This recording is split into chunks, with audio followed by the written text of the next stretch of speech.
Hello, hello, early viewers. Dihimono. Hi, hi, hi.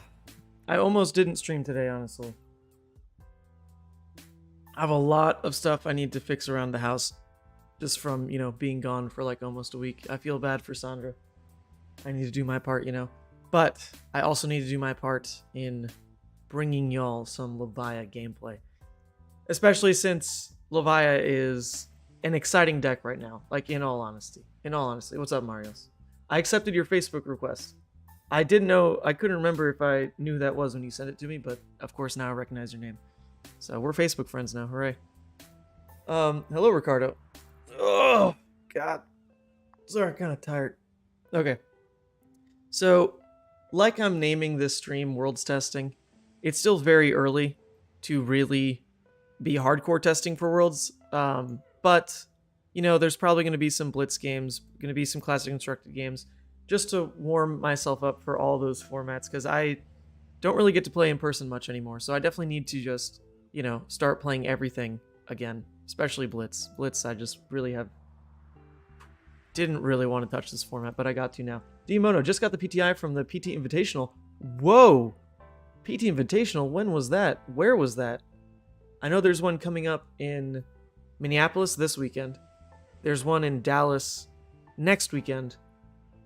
And then, of course, there's also Battle Hardens at those, which are going to give out another 2.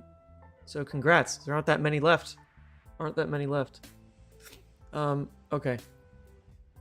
Oy. Well, with those games yesterday on the all gas, no brakes, no blocks, Levia, definitely had a lot of fun with just like this overly aggressive playstyle.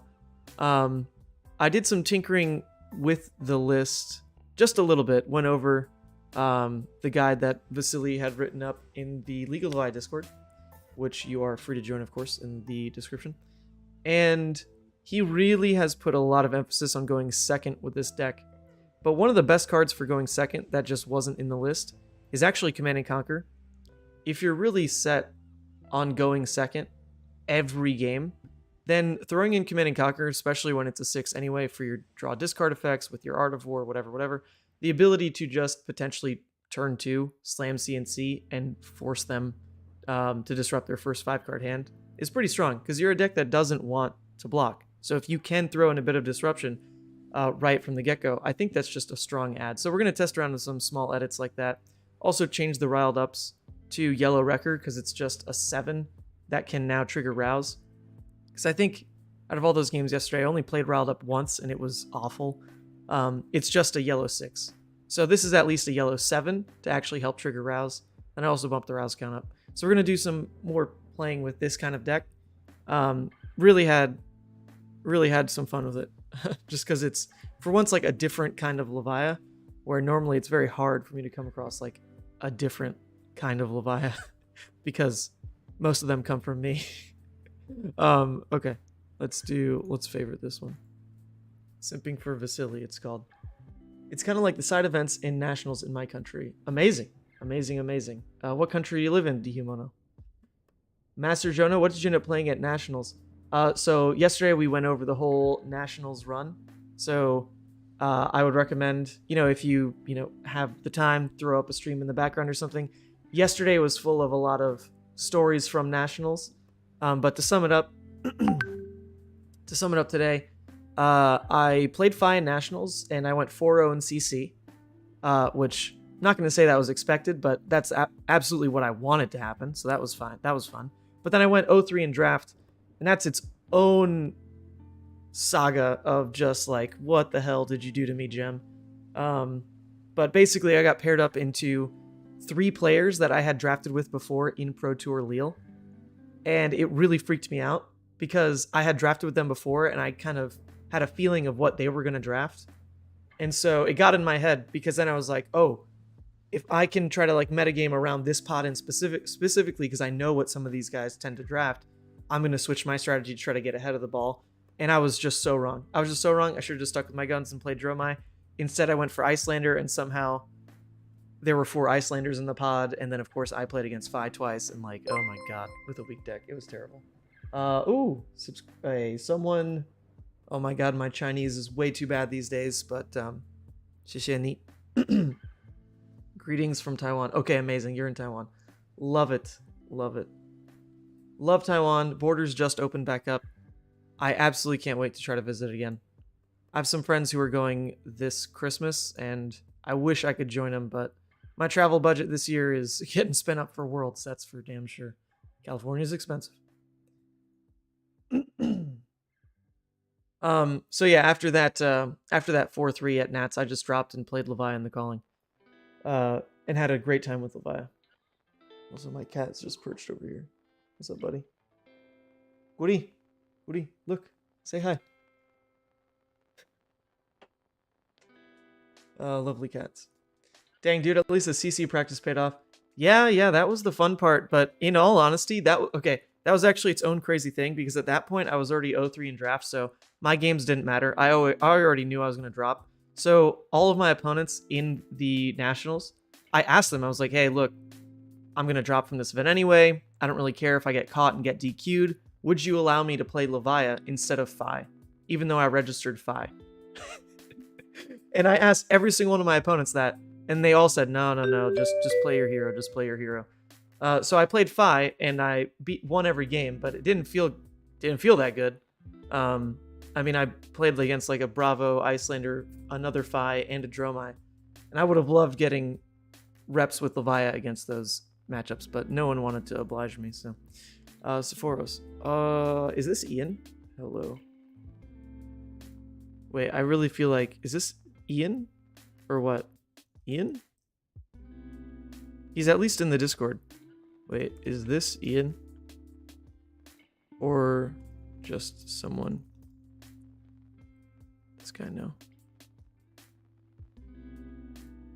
I know you from this for sure. Okay, sweet. Well, we got the Bravo game.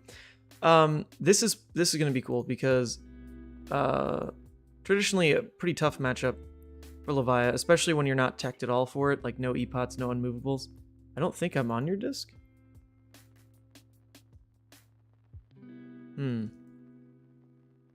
Recognize the name for sure though. Okay. Oh my goodness, stop Facebook. I show up on the stream sometimes. Ah, that's what it is. Okay. Into Bravo. What did he choose? Player 2 will go first. Oh, he's going to go first. That's unfortunate. This is actually a matchup where we definitely want to go first ourselves. The way that Vasily was talking about gloves versus gamblers, he goes Goliath going second, gamblers going first. But in this matchup, I think I would always just take gamblers, but maybe not. Maybe not. We'll try what he said. And then I do just kind of want to run it this way. Having so many non-blocks is terrifying, but that's just like how the deck is. That is just how the deck is. We'll give it a go. We'll give it a go.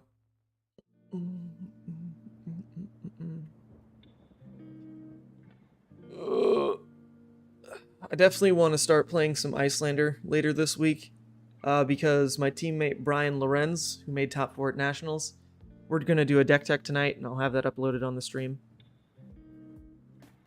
Ooh, what's up? What's up? I can only add a card to Arsenal? Eh? That's a bug. Can only add a card to Arsenal. What are you doing, Talishar? Come on. Let us play a game. Come on, Talishar. Yikes. Well, that's unfortunate. He definitely wanted to at least make a tech plating. I mean, we don't hate it, because now we can just, you know, slam our cards. Oh, we discarded a Rouse from the Ancients, though, off the top. Well, that's just going to be how it is. That's fine. His semi against Hamilton was wild. Yes. Yes. Brian is a very smart, calculated player. Lag check. Okay, what's happening, Talishar? Let me pass. Very smart, calculated player, and he's only been playing Icelander a couple weeks, actually. I think like 2 or 3 weeks going into the event. So it'll be pretty cool to get him in for a deck tech this early on. Interested what he has learned in those 2 weeks. Ugh. I don't want to end up arsenaling Mark the Beast, but that is going to be the play. We'll probably just crown it away. Blue Pummel, doesn't matter. Just 2 damage. We'd rather 2 damage than the actual hit effect to go through. Rouse plus a blue is pretty hopeful for Rouse to actually trigger. But we'd rather dig for an Artivore or Blood Rush, so we'll bottom him. Yeah, he's I just watched some of his commentary. Let me see if I can pull it up. He did a commentary over his top 4 and top 8 matches on Vizerum Presents or whatever this is. But he commentates over it, and it's not the most, like, you know, high octane commentary. They're definitely tired. It's definitely a long video, hour and a half. But if you want, like, inside his head on the plays he made, this video does exist. But we'll do the deck tech probably up for tomorrow as well. So there'll be a lot of Brian Lawrence content coming around soon. Guy's pretty good. Guy's pretty good. All right. This is doable. Oof. Not being able to gain, though, on a Blood Rush turn? Man, that's not allowed. That means we basically have to crown Scabs. Yikes. Yikes. If this was a blocking card, obviously we love how this works out. But our hand will be forced here. Because we will go for the Blood Rush, surely. And we'll go ahead and get the Mark the Beast out of Arsenal. Okay. It's fine. And then he Nothos for 6, which we don't super mind. Plus he skips out on Arsenal. Here we go. How big is our turn? What got discarded? Wild Ride was discarded. Okay, that's fine. We don't get to reset Arsenal here. We did miss drawing a blue. It's fine.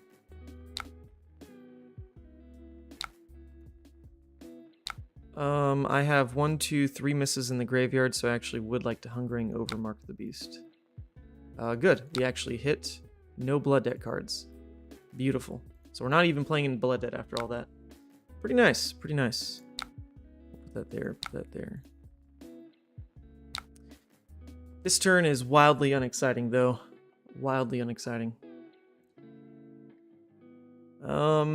If all we can do is 6 damage, we would rather Arsenal the Boneyard Marauder. It is more relevant. So it's going to be sad, but we will just swing this way. Yeah, that Michael Hamilton list as well was really something else. I enjoyed watching that list. And then, for the people that didn't actually tune into Nationals, that have just been looking at the deck list, I don't think they quite understand what the deck is trying to do. I've heard a lot of conversations about, oh, it's like a meme list, blah, blah, blah. No. God, no, that list is not a meme. That list is wild. This is unfortunate. We'll have to pitch away one of the Blood Rushes. And then we probably won't see it again this game. Unfortunate. Especially since we couldn't lead with a blue here.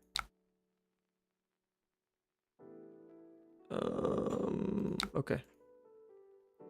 Well, we do get to reset Arsenal with the Dread Screamer. So we can't hate that. Like we really can't complain about that. It's still an 18 damage turn. And we get to reset a Go Again piece.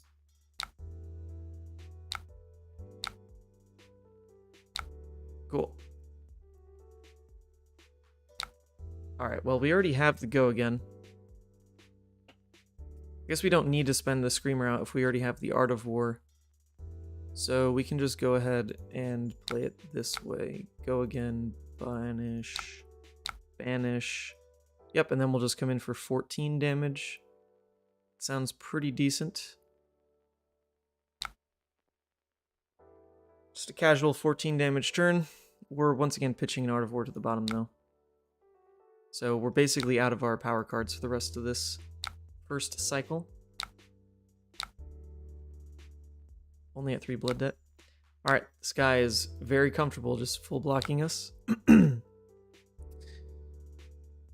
Okay.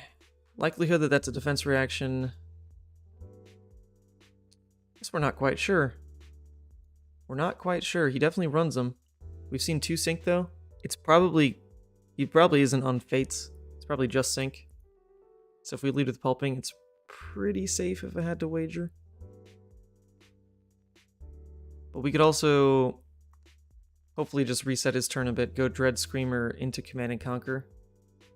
We lose out on Arsenal.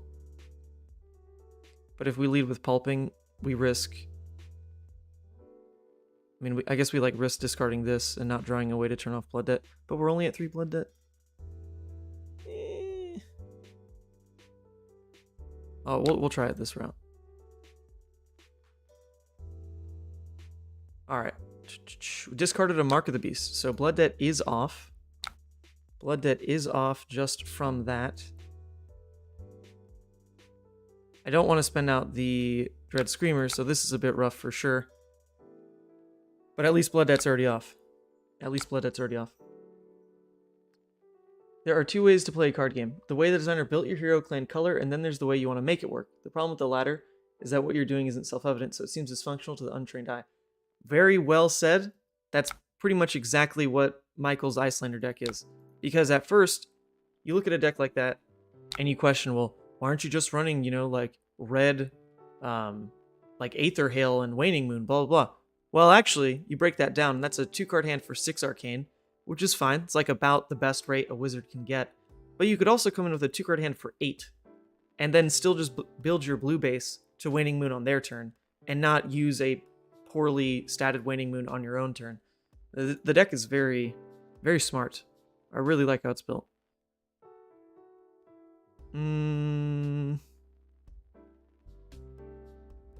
Alright, well, we can... We could set the Rouse in Arsenal for a... just because it's a big go again, into Dread Screamer Boneyard. Or we just go Dread Screamer Swing Big into Arsenal Marauder. We're definitely going to use Husk here. Well, actually, I say definitely. We don't have to. We could just do this. Yeah, this is better. This is better. Still a 12 damage turn, saving Husk for a crippling. That is definitely better.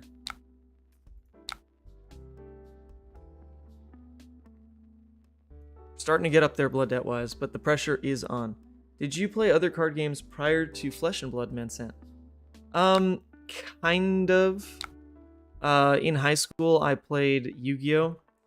And I had a lot of fun playing Yu-Gi-Oh! With, you know, like my kind of casual friends. It's a very great casual game, but when I tried to start playing that game more competitively, I just really couldn't afford it. That game is quite the financial gate. Like, that game is really expensive. So as high schooler, like, I really couldn't afford that. So kind of teetered off from playing Yu-Gi-Oh! Then I played X-Wing, which is a miniatures game, all through college, and put up some really good results in that game. Played that game a lot. Interesting. I think we will go this route. We discard a Pulping, so it gains Go again.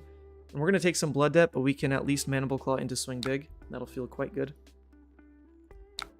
Alright, that's his 3rd Sink Below, so that means our Pulpings are likely live from here on out. I think we have 1 more Pulping. Yep. Alright, we will go down to 20 from our own Blood Debt.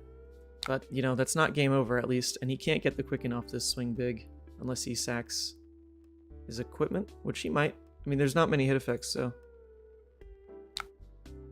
Alright, he doesn't. He opts to not. He goes down to 12, we go down to 20. I think I'm totally fine with that. Yeah, this hand doesn't turn off Blood Debt either. However, we're still not risking Husk if we take another 6 here. It's just terrifying if we take the 6 here. Alright, we do draw a way to turn off Blood Debt, but that's not great. Like, I'll probably just end up Claw, Arsenal, Graveling, honestly. It's 2 more... No, is that right? Oof. We lose Arsenal to swing 4, turn off Blood Debt. Compared to swing 6, take 6, Arsenal, Graveling. Nah, we will turn off Blood Debt. as much as I don't want to. It's a 2 damage difference offensively versus 6 damage difference for ourselves. So yeah, I played X-Wing a lot, and you can find some amazing X-Wing games played by myself, even Van Sant X-Wing.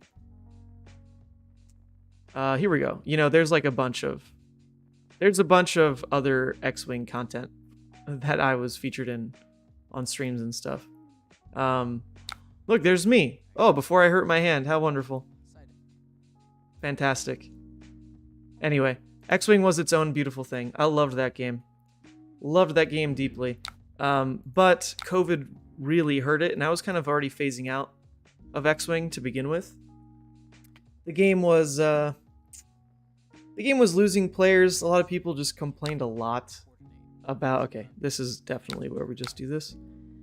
A lot of players were just complaining nonstop about like some rules updates, and it got a little boring to just deal with that. There was just a lot of negativity around the game, and that's never fun.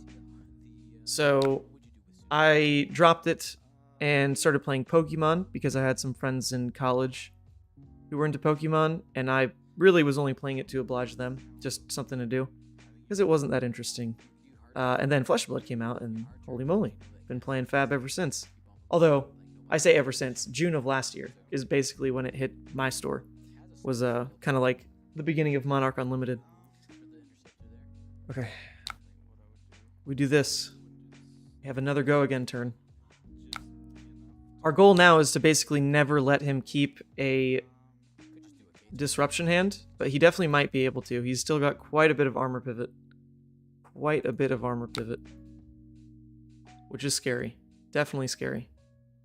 Okay, it's not going to be this hand, though. Sweet. Nice. Alright, this is actually kind of the perfect hand to draw here. No, he still has Crown, actually, so we don't want a Goliath.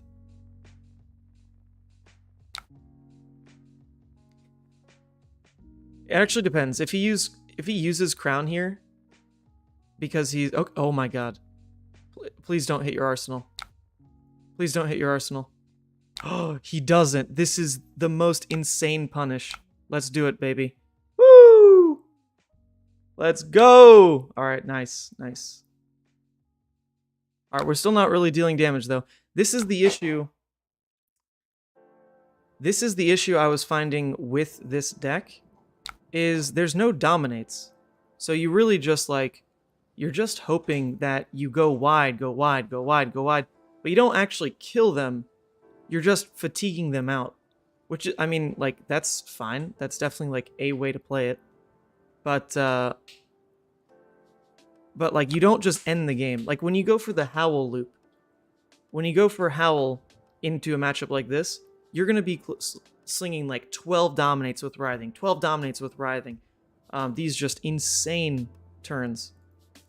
This is all we can really do. Turns off Blood Debt, though. And puts us threat on the board, and we can Arsenal Rouse, which is pretty big. Oh.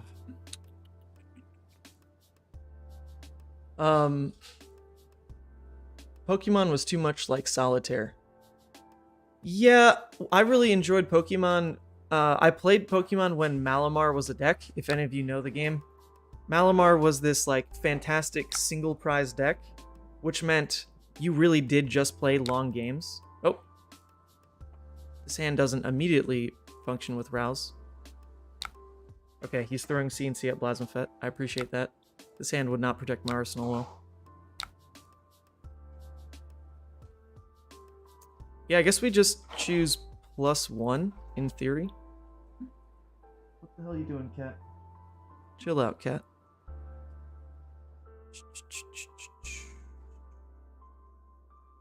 No, because this probably isn't a Rouse hand, because we'll have to pitch here 2 float, draw 2, but then we'll need to pitch... Oh, I guess we'll draw 2. Oh yeah, so Rouse will function. Yep, I'm bad. We especially know it will because of this. So... do I really care about those being the ones in hand? I definitely want this. Yeah, I mean, these are just fine. It's going to end up being pitch a Mark the Beast for Rouse into like just playing this Mark the Beast, pitching Wrecker, I guess. Sure. Buff, banish. Yep, and then Rouse is going to trigger because of the Wrecker Romp here, which is nice.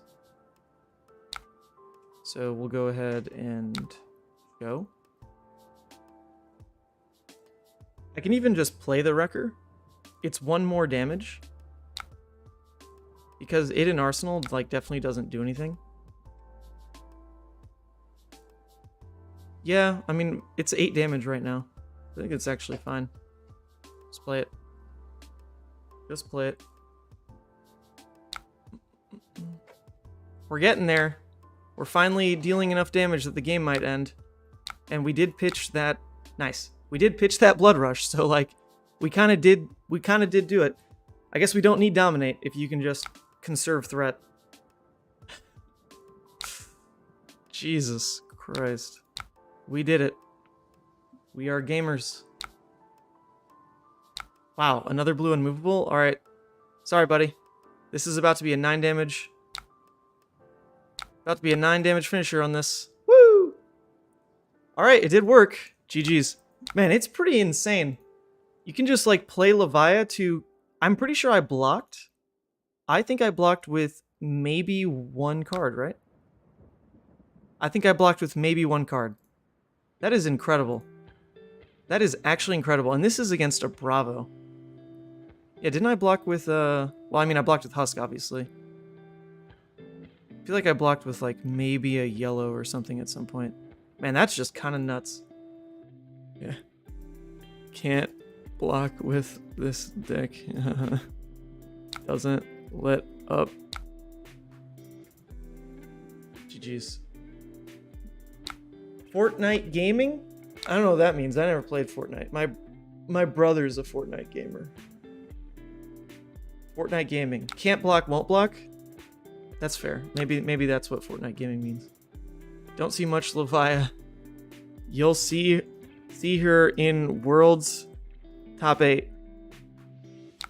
Bet. Alright, main menu. I don't know about Worlds top 8. I really do want to play her in Worlds though.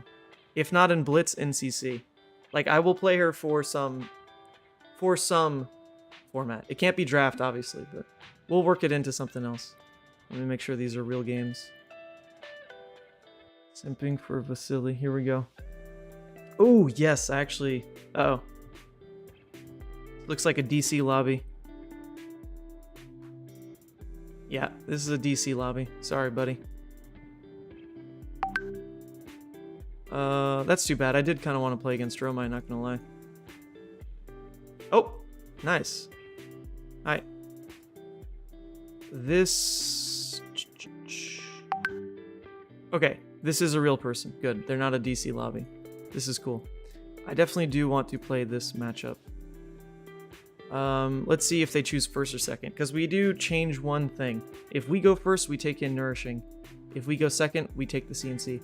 Although in this matchup, we probably just take every 6 we can anyway, honestly. That's Bill's deck? No, I changed like maybe 6 cards or so. But the premise is the exact same, of just don't block. Don't block. What do you think of Uprising Draft being used for the ProQuest, Pro Tour Nationals, and Worlds? Seems a bit stale, right? Me personally, are you in Michael Fang's Old Store Discord? No, I'm not. I am not. But I really feel like your name is very familiar, Sephoros. Ooh, Hamal, yeah, it's Levia time. Of course it's Levia time. Alright, so he chose to go first, so us going second, we are fine with the CNC. I don't think we changed much else. The Deep-Rooted's probably not good enough. We'll throw in like 1 more popping 6.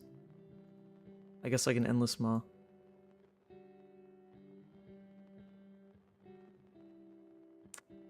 That'll be the one change, I think.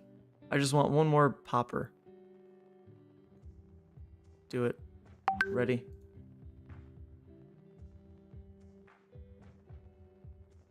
we play here locally still refuses to include Howl from Beyond. Howl from Beyond. Oh, Howl from Beyond. Yeah, he was saying in the Discord how bad that card is. You don't need to play it. Blah, blah, blah. You auto-win Guardian anyway. But the thing is, you also auto-win with the Howls. Like, this whole deck, the way he's selling it, is that you can, like, fatigue out and ult him. Like, you can make them run out of cards and just present so much damage that they quite literally go to 0 in deck. Which is fair. That's one way to play. But you can also beat ult him by just running Howls, and then you don't really deck them out. You do just end the game because you've got Dominate stack with, like, Writhing, and it's just a different way to win that matchup. I would not call one really better than the other. But it is quite funny that it does work. Like, the Rouse is really what brings it together for this kind of deck. There's basically no non-attacks. So Rouse, even as like a second cycle card, is very live. And if you arsenal it in first cycle, it's also pretty live, which is pretty cool. Alright, well, we'll just start with the arsenal on this Blood Rush. Feels pretty good. How do you normally approach the Icelander matchup with Levia? I'm finding it pretty difficult. I feel like I keep getting blown out with late game Blood Debt. She just strips my hand. Try not to get to late game against Icelander. You are a very aggressive deck. You should be playing aggressively into that matchup. If you play slow, if all you do is weapon swing, then she will build up enough of a board state with Amulus and Insidious to kill you. So you probably swing like your meat axe if you're taking it, or like right now I'm taking Romping Club. You swing it like once, maybe twice after a go again, but your game plan shouldn't just be, I'll block Arcane Swing Weapon. That gives them way too much of a window. So the Icelander matchup is really about siding in as many blues as you can, as many resource cards as you can, and put the pressure on. Put the pressure on, because they do start just melting. Their equipment doesn't block. You actually can ignore a singular Frostbite pretty darn easily. And that's about it. I think the Icelander matchup's just slightly favored. It's maybe like 60-40, but you can get some amazing turns to line up with Beast Within that just make the matchup very unlosable. Because when they do prioritize going for like some discard play, like they took extra damage to try to throw a disruption at you, which honestly is not the best play into you anyway, because you don't mind discarding into Graveyard. A Beast Within can just be a blowout card against those turns. Because they didn't actually disrupt you. You traded a card for a card. Nice. It's a good start. How'd you do at Nats after the first draft? 4-0. I went 4-0 in CC with Fi, and then I dropped. So the Fi practice was warranted. The Fi practice did what we wanted, but it was just really all for nothing in the end. Because that draft just went so sideways, it didn't matter. It didn't matter. No Fi today? No, I'm done with Fi. I proved my point with Fi.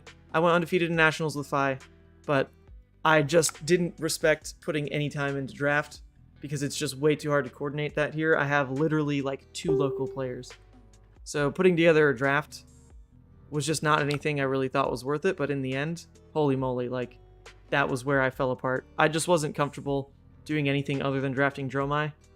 And of course, in the end, I went for Icelander, which was just like not what I was ready for, and I definitely got punished for playing that way. Okay, well, we don't have Blood Debt yet, so we don't hate just claw into a pulping for 8. I don't want to waste my claw swings on these little dudes.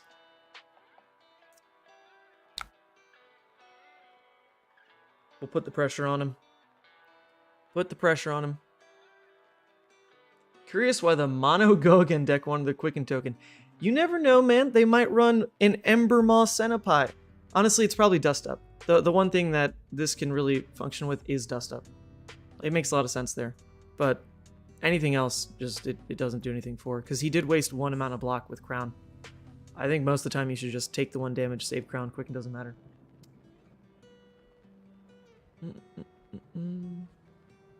I think I've been paranoid of giving Icelander chances to disrupt my second swing when I throw out a Screamer or something. Definitely playing too slow. Yeah, I mean, that's the thing. If they do commit to disrupt that second swing of yours, be happy with you taking a card from them. Because that's what ended up happening, right? Is they took away your ability to second swing, but they also did spend a card to do that. They didn't just do it for free, unless it was like a Hypothermia. That card is very annoying. Hypothermia is a very annoying card. But if they're sacking a card to save their life, that's still them playing a little bit from behind at that point. Because they can't do it all. They can't block your damage and disrupt your second swing and disrupt you all in one hand. They need to keep their card for Arsenal. They likely want to either use Cornet, although in that matchup they probably shouldn't. So that's a second card. Plus they'd need to be able to block 6, which would go here, and the card from Arsenal, which means they don't Waning Moon. So they just like don't have enough cards to do everything they want. So you do have to be happy with just letting some of your wide turns go. Just let it go. Of course. What did I discard? Does it say yet? It doesn't yet. Okay, good. I saw Blood Rush and discard. I'm like, holy crap, don't tell me I discarded Blood Rush. I discarded a Yellow Hungering. That's fine. That is fine.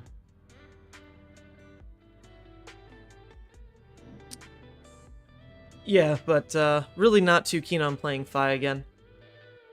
I think he's definitely fine. I really liked where the list ended up. I had like 0 issues with how the list ended up. I thought it was great.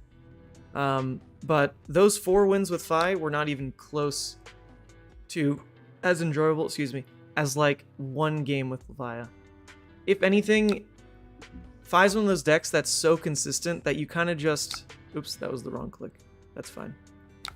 Fi's one of those decks that's so consistent that you can sit down at the table and kind of just know, alright, I'm favored. Alright, I know the game plan. Alright, like I know how to win. Alright, it's a loss. Like he's so consistent that you almost just look at his percentages and that's what the game is. On the table, there's small things you can do, like, I played against an Icelexy, he played against a Bravo. Those matchups are not easy. They definitely required a bit of intricate play. But when I saw the Dromai, it was like, okay, well, it's just, like, sorry, buddy. It's just a win. Or like when I saw the Fi mirror, my deck is built to beat the mirror, and I'm like, alright, it's just going to be what it is. And with Levia, you can never feel that way. You are just not allowed to be that confident. What did I say about the Quicken? Look at this. You're just not allowed to be that confident with Levia. You're just not. Because you never know when a hand's going to throw you for a loop, when the game's going to go sideways.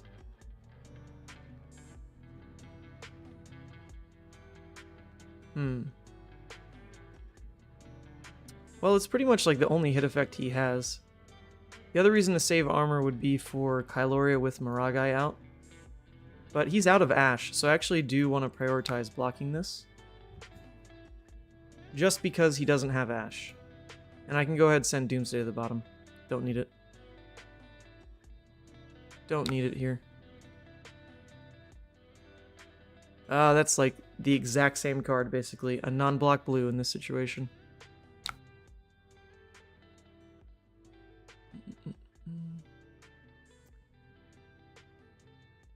Sure. I will take a singular damage. Just to hold this hand. Swing with one more thing, why don't you?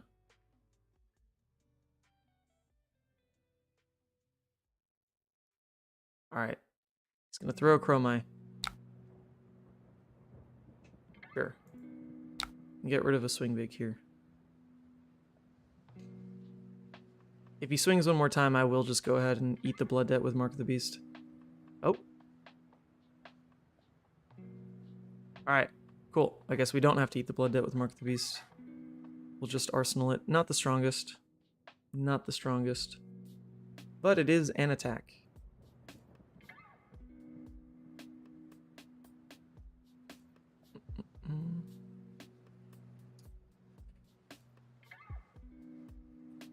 Maybe it should have been Mark of the Beast as the first popper.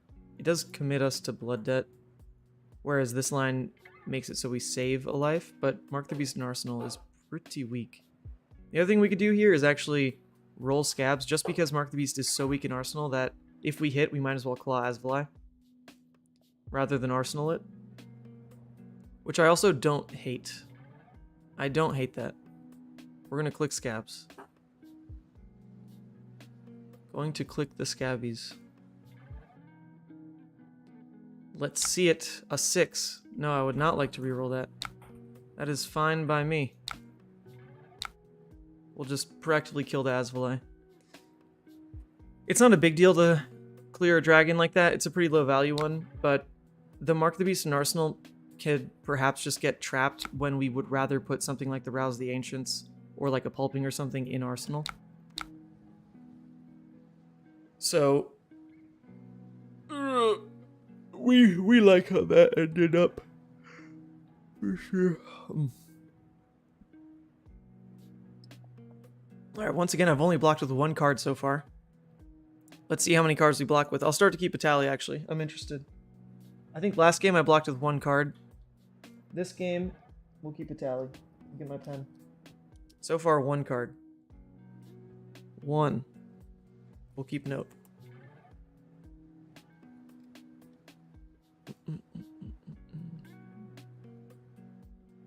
I feel like... Wait, I think there's a question I missed from back up here. What do you think of Uprising Draft being used for Pro Tour, Pro Tour Nationals, and Worlds? Seems a bit stale. Oh, that's right. That was the question. I get that Worlds really should be a test of your skill as a holistic Fab player across every format, right? That does just make sense. It is the ultimate test of the best Fab player. And this is, of course, the first time they're introducing Blitz into the mix. But I think one of the reasons it's being received so poorly is because this format in particular is a format where a lot of pros are also complaining about the Uprising format being particularly volatile as well. And so having 2 formats like that, back-to-back, Uprising Draft into Blitz, is making a lot of people, honestly, like, get scared off of playing Worlds.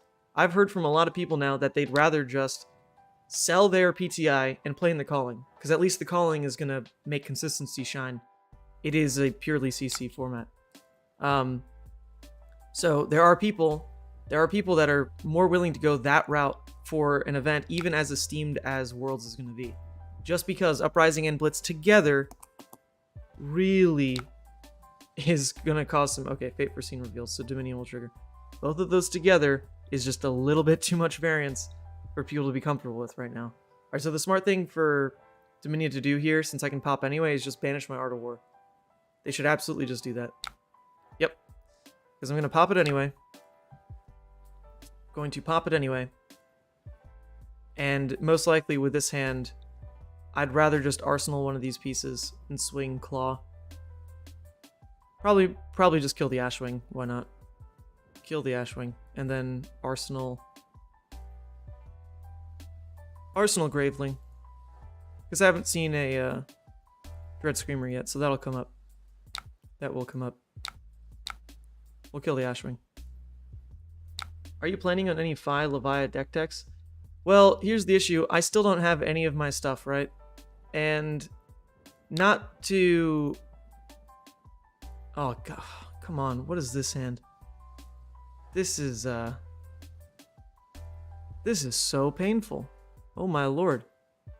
And not to like be elitist about content or anything, but I really don't want to just start posting like webcam videos or like phone videos. But that's all I have right now. I don't have a single one of my cameras, not a single one of my tripods. And yeah, I could put out, you know, my face webcam over a FabDB screen and just like talk over a Levia deck. But that stuff is done like 10 times over, and I don't find the effort quite there. Man, this is like literally worst case. Not a single popper.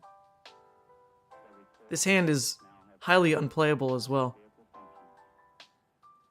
Like the way to salvage this is pretty much just like block with Blood Rush Scabs and then play out Blood Rush on the Rouse. Oh my god. That is awful. But that really is the only way to do it with this hand.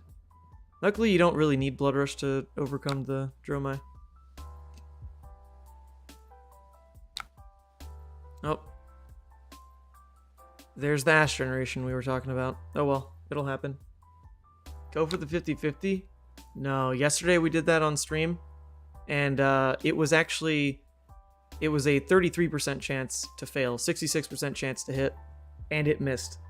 So those were better odds than a 50-50. Although you're right, honestly, I don't have blood debt. That's okay. It's actually fair to say it that way because I don't have blood debt, and my life is such where if I do just totally whiff that, yes, I'm down double blood rush, but like, it's playable. I could play from then on out.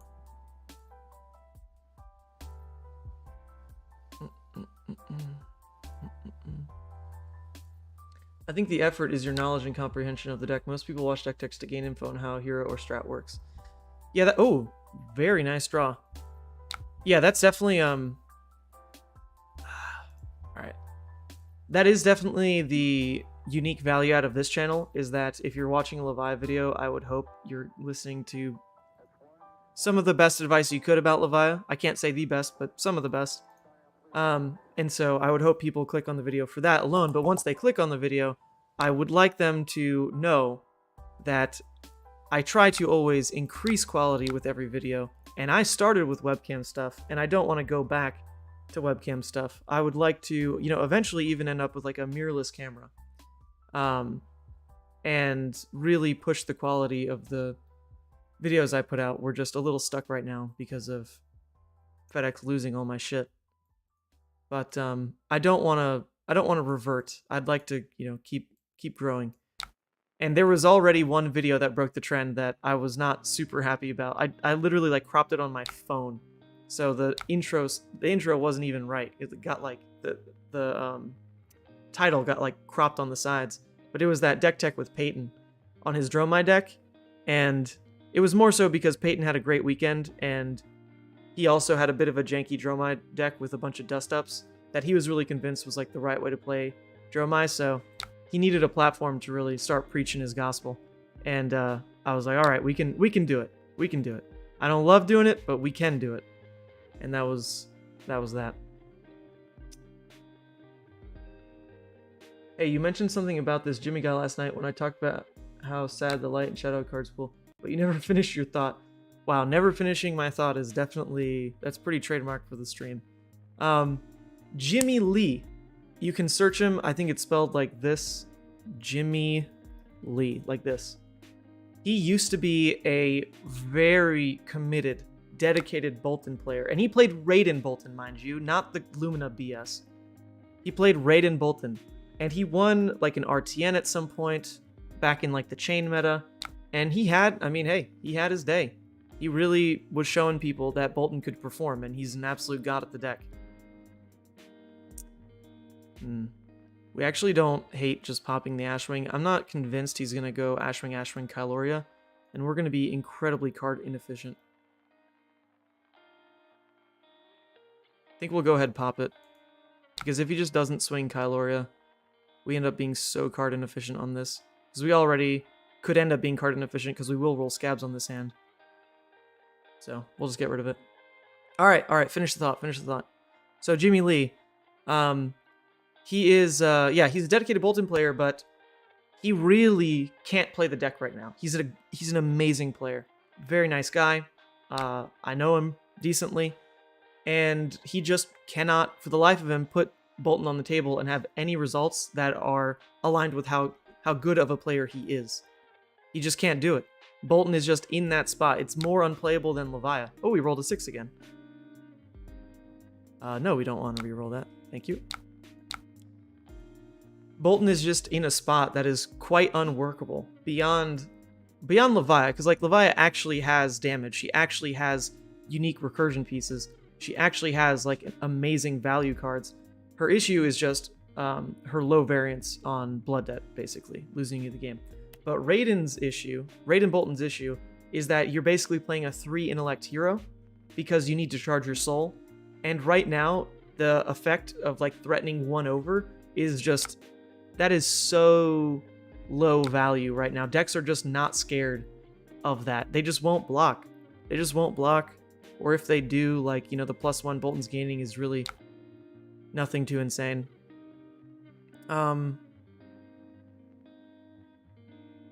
Wait a second. We should actually... Let me undo that attack. We should actually use this opportunity to clear Kyloria, because we did roll a 6, and then we'll just play out the other Graveling. Yeah. We'll kill the Kyloria. And then Graveling. I forgot we rolled a 6. So, I don't remember the initial, like, question, but, you know, we were talking about Shadow and Light. And Boltyn is that kind of hero that really needs dedicated support to bring him beyond how his card pool, how his hero ability functions. Because as of now, especially with Ice being around, he's definitely just not a good meta pick at all because of Ice taxing how he wants to play with basically 0 pitch. But it is also worse where even in a game where you aren't taxed like that, you're still playing down a card to present damage that just doesn't quite race anything in the game anymore. He's just power crept a little bit too much. So, I don't remember what the full question was, but there you go. That's Jimmy Lee. This is not the greatest. We really would prefer like one more yellow with this. Oh well. Oh well. We also... The hard part about Moragai is we can't clear it with a claw. So we're probably just going to end up swinging like CNC into Moragai, Arsenal, Dread Screamer. It looks weak, but we can definitely afford to take 3 Blood Dead here. Definitely. And then we'll still pop the Ashwing with Command and Conquer. Or not Command and Conquer. Okay, so they're going to swing with an Ashwing. If we throw CNC into Moragai, we take 3 Blood Debt. Whereas if we throw Dread Screamer... We actually do want to play the Dread Screamer because we don't super care if it hits, but we definitely want it to hit a miss. So we'll go ahead, block this way. We're not going to do anything with the go again. But this does just save us a bit of blood debt. Kill Moragai. I think the question is what odds of winning the matchup without taking the chance. Well, the thing there is by blocking the way we did, we are guaranteed to be losing a Blood Rush. So then it comes down to knowing that we will actively play 2 Blood Rush this game. Is that enough to win? Whereas if we took the chance and discarded the other Blood Rush, then we wasted 2 Blood Rush. And then we have to ask, can we win the game through just 1? Right? And the answer is we can absolutely win the game through 2 Blood Rush. But I would be a little hesitant to win the game through 1 Blood Rush. So that's the reasoning on blocking like that, I would think. Alright, this hand works beautifully. It works great. That's all he's doing. We can't easily block it anymore. Carrion Husk could, in theory, protect us a bit more on... No, because he doesn't have Ash. We actually really need to deny him his Ash, because he broke Flamescale Furnace, which was definitely not right. But he broke it, so the more Ash generation we can deny, the better. So we're going to use Husk on this. Definitely. Even Lumina Ascension just doesn't work right now. They can't block with their hand because they need to charge the combo. Yeah. Yep. It's the life Boltyn lives. It's not a fun one. Not a fun life to live. And it's a shame because I actually love Boltyn, and I think one of the best ways to get people invested in Flesh and Blood is well, not the best way, but it's what I do. I bring a Boltyn, like a Raiden Boltyn deck, and I bring a like mid-range dash deck. And I get new players to just, you know, swap decks with me, play both those ends, and just feel what mid-range Flesh and Blood feels like. And oh my god, it is so much fun. It is so much fun. It's one of the better game experiences you can have because neither deck is that degenerate. You both got your big payoff turns.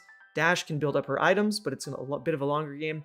Boltyn can have his Raiden spikes with like Lumina or Celestial Cataclysm or whatever, but they're more like mid-game spikes, and the decks just line up really well. So much fun to play those games. Oops, inactivity. No inactivity. I promise. I'm sorry. I'm sorry. So I do hope that Boltyn comes back. I really quite enjoy him. Raiden is a fantastic idea. And it was really good with Prism before she got access to all the blue auras. because you could actually just, you know, have a decent amount of poppers because you had Celestials and Bolting Blade or whatever it was called, and then you could just raid and clear an aura, and that just felt like such great value. But then they just made Prism insane, and so Boltyn didn't even have his spot as like a Prism counter anymore, which was really lame. We are going to roll Scabs here because we still have the Gambler's safety net up, and we already turned off Blood Debt, so it is just safe. We rolled a 5, so we are just not missing this game. That's pretty fantastic. Holy shit. I mean, this is a good matchup anyway, but our Scabbies are, you know, doing us nice things. I started running 2 E-Pots in my main Levia deck and play a more mid-range Blood Debt plus 2 red barraging, 2 blue plus... Oh, 2 red, 2 blue miraging, I see. Plus 2 red-blue pummels, saved in 1 games more than once. You would absolutely love the deck I brought to the calling then, because I also really like mid-range Blood Debt. That's my favorite way to play. And while I didn't slot in E-Pots, it was something I was heavily considering, but I do run pummels right now. And they are pretty insanely good. I don't take them in when I'm like on the Blood Rush plan, but I'll take them in on like the mid-range like Recursion plan. They definitely function. They definitely function well. Hey Mansant, it was good chatting with you at Nats. What were your biggest takeaways? I'll get to that in a second. Let's see. No Gravelings, no Dread Screamers that would like to know your opinions. No Dread Screamers just unfortunately can't be right. There's no way that can be right. In this position, by the way, I think I'm gonna Claw clear the Ashwing, simply because it doesn't leak any Arcane, and 3 at face isn't. No, 3 at face here is actually pretty relevant. Swinging the Graveling could put them at 1, so there's also the option for that, but I've only seen 2 Dreads. So another one is coming, and I really would like to have the red Graveling in Arsenal for it. Nah, we will swing it at face right now, though. Just because if they want this 2-card hand, they're going to go to 1, and then they're just dead. They will just be dead if they go to 1, so we'll force it. Alright, they go to 4, which is probably still dead. I mean, this matchup is, like, quite insane for Levia. Oh! Oh boy. Oh boy, this hand. Yikes. Yikes, yikes, yikes. This hand ain't it.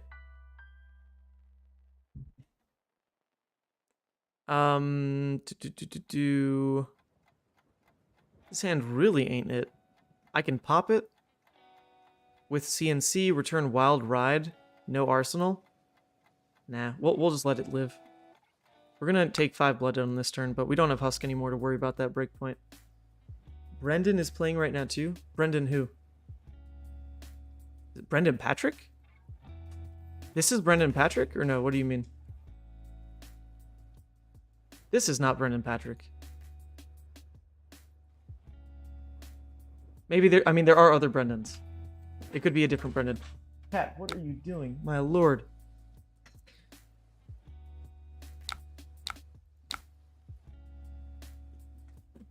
Alright, let's see it. Because worst case... Okay. I was going to say worst case, even if we miss, we'll just end up with the Wild Ride in Arsenal, which is fine to close the game on the next turn. Oh no, he's just playing online right now. This isn't Brendan. Okay, okay.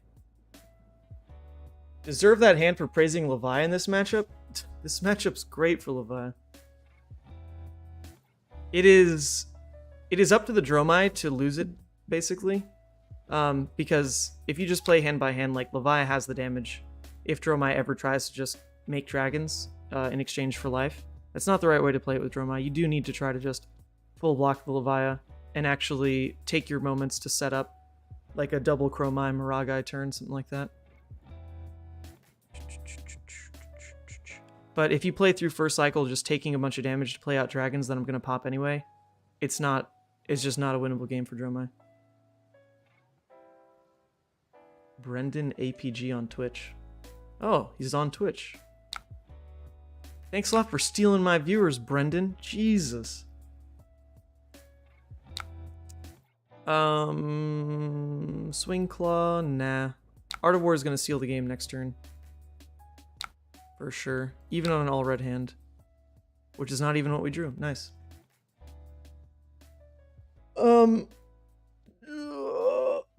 It was good chatting with you, Nats. What were your biggest takeaways? That's right. Biggest takeaways of Nats. Number one, first and foremost, I really need to do everything I can to get more draft practice in. I mean, you've heard me say it a bunch. I don't live in an area that has like any flesh and blood anymore. And it's very annoying.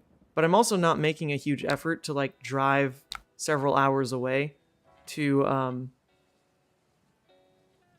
Oh wow, we can actually trigger the rouse. That's pretty cool. If we draw these, we can guarantee trigger the rouse. Because we'll have the pitch on rouse. Reveal the Graveling Beast Within. Sure, we can keep that. So we'll say buff and banish in that case. Which is actually technically not the right order. You should have to choose and then opt, but whatever. The game likes me, I guess. Alright, we'll come in for 8 go again. Yeah, so I didn't really make an effort to like drive out to neighboring cities because they're just a little bit too far. Like it would have been like a 2-hour drive for me to make it out to Buffalo, but they were doing practice drafts there. To be fair, like I could have gone to a couple. But I was just like, nah, it's a bit too far. I think I'm fine on draft from practicing at the Pro Tour, blah, blah, blah. But I was wrong. I was clearly wrong. All right, nice. And we caught him on 2 blocks. So we probably just win this turn. I was just wrong. So yeah, you know, I need to just pursue that a bit more. Even if it's further away, I do care about the game. I do care about doing well in the game. If we roll scabs here, we do just win if we hit, and we still have that safety net up, and blood debt's already off. So once again, we do it. We rolled a 1 into a 2. Not the biggest deal. I guess we can Arsenal Beast Within. It sucks, but any go again still at least gives us that attack. I'm in for 8. He did block with 2 blocks to start with, so maybe he's just short on... Nope, okay. These together are also just absolutely horrible. Absolutely horrible next to each other. Let me double check. I believe we have 1 Art of War left. We have 1 Red Screamer. Yeah, so there will be chances to play that Beast Within. It's not great, but there will be chances to play it out. Yes, I'm in upstate New York. Upstate New York. Yeah, we just let this happen. Jamie from the UK was looking to teach draft. He's #1 limited player. Might want to see if he still has spots. No, I don't need to get taught. I just need more practice. I spent an entire week with Michael, Fang, and Yuanji, and I learned everything I needed to from them. I just lacked opportunities to put it into practice because I just don't have anyone to play with. So it's really more reps. Like what screwed me at Nationals was I wasn't quite sure when I was safe to pivot anymore. I just wasn't quite sure. And as it turns out, I was actually in a pretty safe spot to pivot. I just didn't do it because I just hadn't tried it before. So I was a little too hesitant to try it. But obviously even pivoting would have been better than going 03. So. How upstate? Geneva, New York. Right in between Syracuse, Ithaca, Rochester. Right between all of them.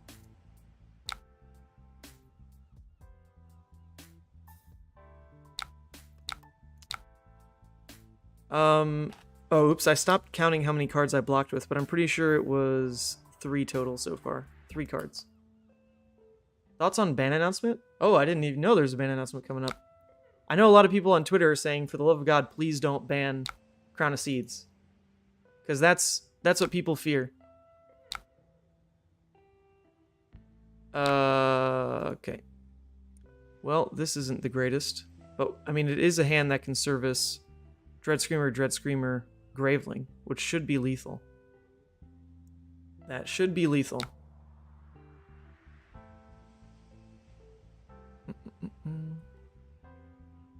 So we won't show him the red first, we'll show him the blue. I'm also not even checking if they're going to hit anymore, because, like, they really should. This deck runs almost no non-sixes. But what I think they might ban...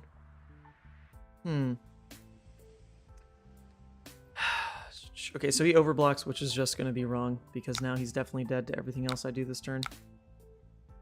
Yeah. Let's see. What do I think they'll ban? I think in a perfect world, Winter's Wail just gets eroded to 3 attack. Perfect world. That is never going to happen. But that card, Winter's Wail, is so darn efficient that it really does warp Oldhim's into basically taking 1 game action per turn, which is Swing Wail. GG's. Because it's about 5 value off 1 card, which is insanely good, especially for a deck that's really pumping its stats on defense as well. It's nuts. Winter's Wail is nuts. More than anything else, like, I do like the Crown in a way. GG. Oh, I'm also not updating the win rate. What are we, 3-0? Are we 3-0 or 2-0? What do we play against? Bravo? I think it might just be 2-0. I even like what Crown of Seeds is trying to do, which is set up a pitch stack for a deck that really doesn't have much first cycle damage, which is like what Oldhim should be. It's, if you rip Oakenolds first cycle, like, sure, you're a good player. But it should be a deck you are actually stacking to eventually close the game. But I would appreciate if that's actually what Oldhim's did, instead of just fatiguing out. Fatiguing out is not a fun way to play the game. It might be effective. I mean, it is effective, unless your deck is built to beat it, like Levia is, actually. But Winter's Wail is kind of the real culprit of why that playstyle is just so correct for Oldhim, because it is the best way to spend a single card in that deck. It is a single card for 5 value. It is just the best thing you can do with a single card. Not a huge fan of, like, it being so categorically good that you shouldn't pursue many other ways to play Oldhim. That's not super fun in my book, but hey, not everyone cares about fun. They care about what's the best, and it is just the best. So yeah, for me, it would be an errata on Winter's Wail to be base 3. Or here's a way to do it. If it's really going to be Oldhim's signature weapon, if it said, if you pitch an Earth, gain +1 attack. If you pitch an Ice, make a Frostbite on hit. How cool would that have been? How cool would that have been? Some dual Ice Earth. But instead, no, it's just insane, as is. Its current iteration is just insane. Oh, let me say hi. Hello. I'm down to play this one again. That last game was 3 blocks and not many thoughts. 3 blocks, not many thoughts. I don't mind slotting in even just a little bit more poppers. I could see dropping... I don't know about dropping Go again, actually. But they can disrupt your pulping. They do run D-Reacts.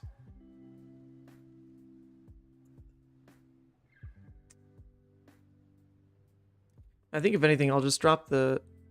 I'll drop the CNCs for Endless Maw more than anything in this matchup.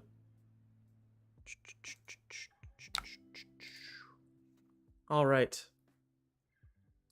Well, this is basically why you should always go first with Levia, because imagine this as a turn 2 hand.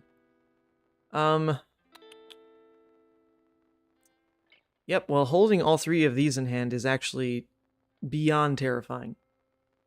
They're 3 non-blocks, so we do need to cycle at least 1 out.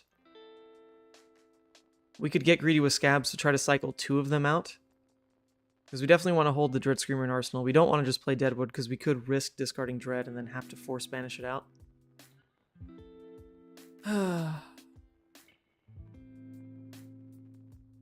We're not going to take that risk from the get-go. We'll be fine just cycling 1. We're going to draw 2 cards. Those are actually 2 fine cards to draw. A popper plus... Yeah, we'll just keep both of those there. It's totally fine. Your hot take is that fatigue should be viable? Yeah, no, I think fatigue should be viable. I don't have a problem with fatigue being viable. It's just Oldhim has access to that game plan way too easily, and basically like categorically it's basically correct to play him that way. Because he just has so much value in taking the game long, in just swinging weapon, if you even swing at all. And that's what's more annoying than anything, is just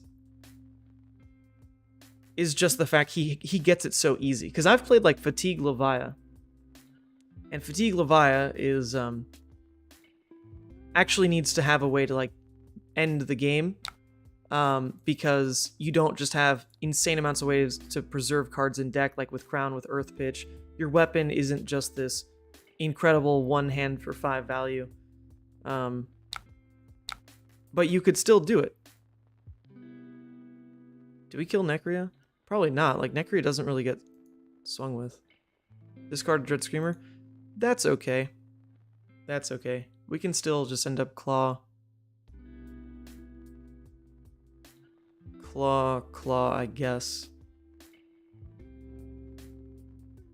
Yeah, we can't actually play the Hungering. We're going to be at 2 in Graveyard, even if we close the chain. That is mildly annoying. So I guess in that case, we should just play out the Deadwood, because it's the same damage, but it gets us 1 card closer to our next Art of War or Blood Rush, and fills the graveyard.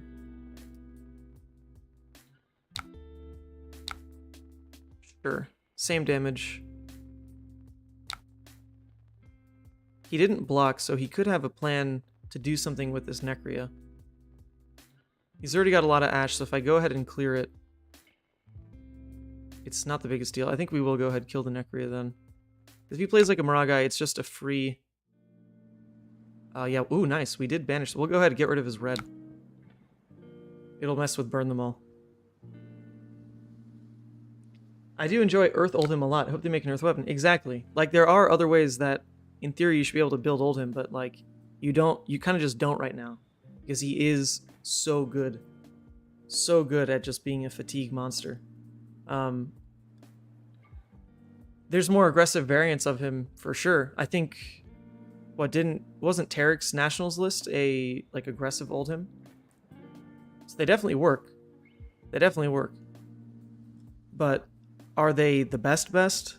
I'm pretty sure if you're a player that never has to be afraid of drawing, then Fatigue Oldhim is just like always the correct game plan. Because those aggro lists are also built in a way to never have to worry about going to time. Because they are aggressively oriented enough that you do just end the game. But if you weren't worried about time, then fatiguing with Oldhim is just so wildly efficient. What about ban Ram's Head? I don't know. Like, banning the legendaries is still really questionable for me. Like, I don't really want Crown to be banned either. Banning legendaries would probably have a really negative impact on the game. I thought banning, like, Autumn's Touch when they did that with Starvo was pretty genius. Like, it's just kind of that light tap that's gonna impact something like Oldhim to just have the flexibility of so many 3 blocks in his deck. Like, he's running, yellows and blues of Autumn's Touch. But when Starvo got that suspended, you just really saw Oldhim drop off. Apart from just not being great in that format anyway, but... that's the kind of thing I'd rather see. Just like a little bit of a consistency hit that makes his card quality in deck drop. Because right now the decks are just loaded with good stuff.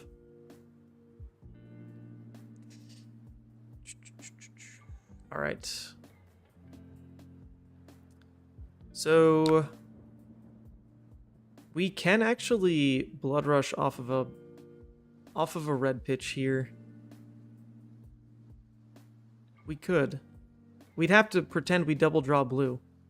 Double draw blue saves it. But the other option is just Wild Ride. And then if we draw a red, like, the hand is still kind of stuck.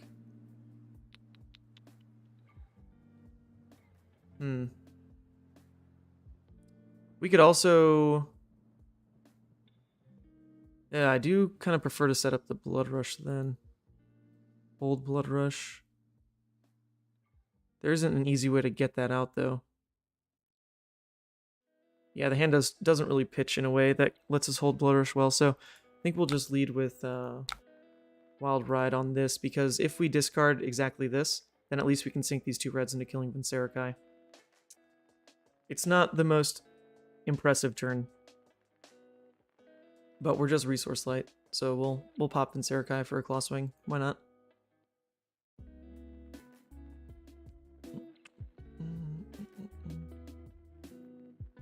UK Nats streamed quarters was a Fatigue Oldhim into Dromai. Untimed. Game was 1 hour and 20 minutes. Yeah. Whew. Lord. It's a long game. There's been longer, though. Michael Hamilton at last year's Nationals in top 8 played against a Bravo, and their game was over 2 hours. Fatigue Bravo versus Fatigue Oldhim in the Briar meta. Their top 8 game was over 2 hours. It wasn't streamed, though, but it was insane. It was insane. Here we go. Kill Vincerikai. If Oldhim don't aggro, there will always be anti-fatigue decks like Levia and Dash. Yeah, for sure. Like, there are actual ways to beat Fatigue. And I do like that Fatigue punishes the aggro players that aren't really prepared for second cycle. Like, Icelander also hits him. Yeah, exactly, Teklo. Icelander also hits Fatigue Oldhim really well. Levia hits it. Dash hits it. There are counters for it. For sure. It still doesn't change my take that it's just a little too easy for Oldhim to do that into other matchups. Like, it's just very easy. Very low effort game plan. Very low effort game plan.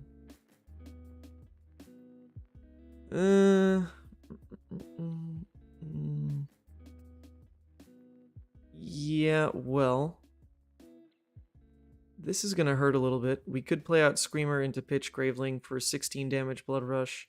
Reset Arsenal with the Pulping for another go again next turn. We could get really hopeful that Pulping, I guess, discards red for a new yellow, and then we'll get to go Pulping Claw. That's pretty darn hopeful, because it could also scale worse into discarding Graveling Claw. Yeah, so we will go for the Dread Screamer route. 8. Graveling for 8. Arsenal Pulping. Why play Fatigue Bravo? This was last year at Nationals when Lightning Briar, like Cheerios Briar and Chain were the big decks. And so Fatigue Guardian was a supposed answer to those. And Bravo then had the ability to also switch it up and play more aggressive into the right matchups. Whereas Oldhim really didn't. But yeah, you could play Fatigue Guardian into Chain, and if the Chain was good, he probably shouldn't lose that. But the Chain also could get really horrible banishes. Just banish Art of Wars. No, not Starvo. Last Nationals was Cheerios Briar meta. Like, the Ball Lightning Briar. Starvo was not out yet. Tomultai, what you gonna hit, buddy? This is not the scariest. I guess, I mean, he could hit... If he double hits, then he'll just take Gamblers, which is pretty upsetting. If he single hits, he'll take... Or Scabskins. If he single hits, he'll take Gamblers, I guess.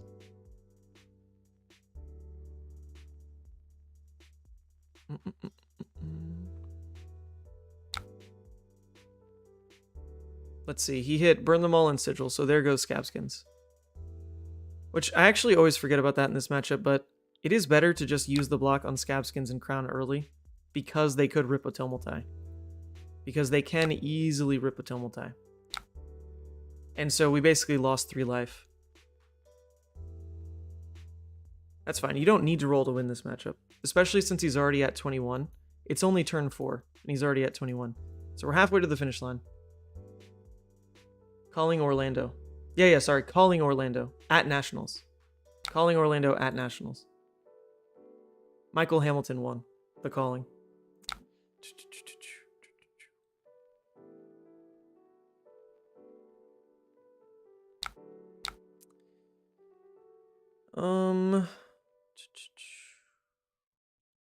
If we buff, then we assume Pulping is just straight playable. We're going to be drawing 2, likely an attack and a pitch card. Attack and a pitch card means it's just swing, face, claw, which is not good enough. So we do want to probably force it with the pulping.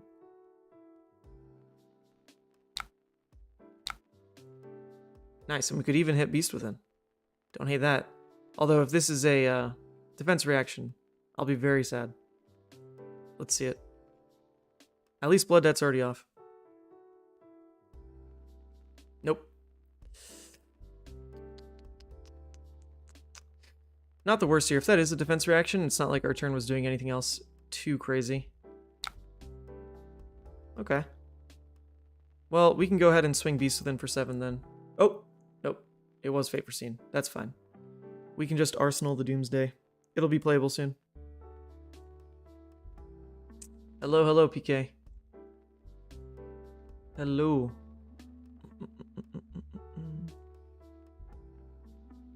Yeah, there was actually a solid month in... I think it was right before Everfest came out. There was a solid month where all I was playing was Oldhim. And I played like a super aggressive Oldhim. Like, I even had Exude Confidence in there. I was running Snapdragons, E-Strikes. Like, the deck was aggro Oldhim. And I had a great run with that deck. It was actually pretty similar to Matt Rogers. I'm pretty sure played a similar aggro Oldhim build at his nationals. So you know, it was a proven deck at that point. I didn't just like make it up, but I definitely added more of an aggro slant to it. And I tried to play Sledge in every matchup I could. Sledge plus Tunic is the juiciest game plan. I love that value. That's like Levia value right there. Actually, it's better than Levia value. You trade 1 blue, plus Tunic, of course, for 6 damage. Whew! Lordy, that feels good. That feels so good. Alright, this is definitely a hand where we wish we had Scabskin still up. So we don't get to do anything too impressive with this hand. So we'll go ahead and pitch in some reds in that case. Preserve some red threat. Also, I think Rouse... I think this is a hand with Rouse. It should be like Graveling, Boneyard, Dread Screamer, Rouse. Should be the 4 in a row. Do I draw them in that 4? I don't know. But it would be nice, because that's a live Rouse hand. How's the lawsuit going? There's no actual lawsuit. That was just something a couple of people said might be the right route to take against FedEx, but they actually have reached out. Oh, Lord. This is rough. This is terrifying. We are definitely going to crown. There's no actual lawsuit. Just a couple people who are lawyers, actually like Hamal in the chat, had reached out and said that there is legal precedent to go ahead and really try to force some major reparations that to basically cover what you're owed for like a month's worth of jerking me around with the missing bag and all that. But I'm not going to do it. I'd rather just get my stuff back, no hassle. And I did just get a phone call today by the actual people handling the claim, now that I've submitted the claim. And they're as useless as everyone else who's called me, but it does sound mildly hopeful that there's actually someone who's willing to call the driver, call the distribution center, and try to find it. Man, this feels awful. This feels awful.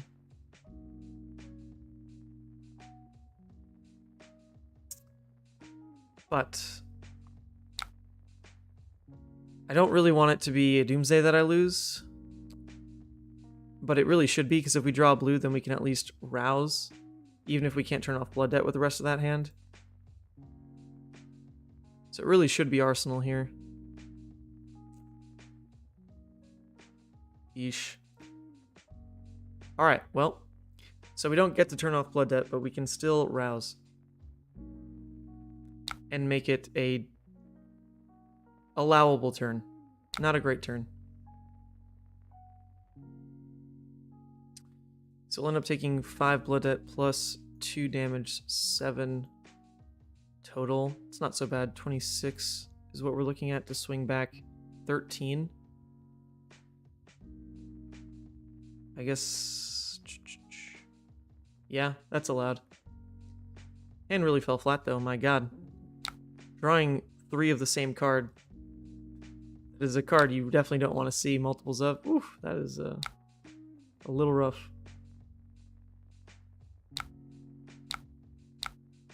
One, 2, 3. Show him 7.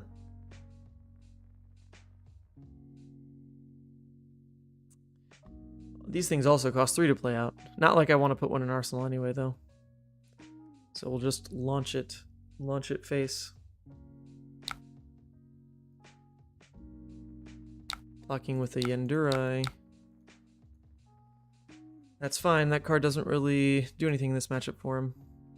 Easily popped. Riz are almost gone.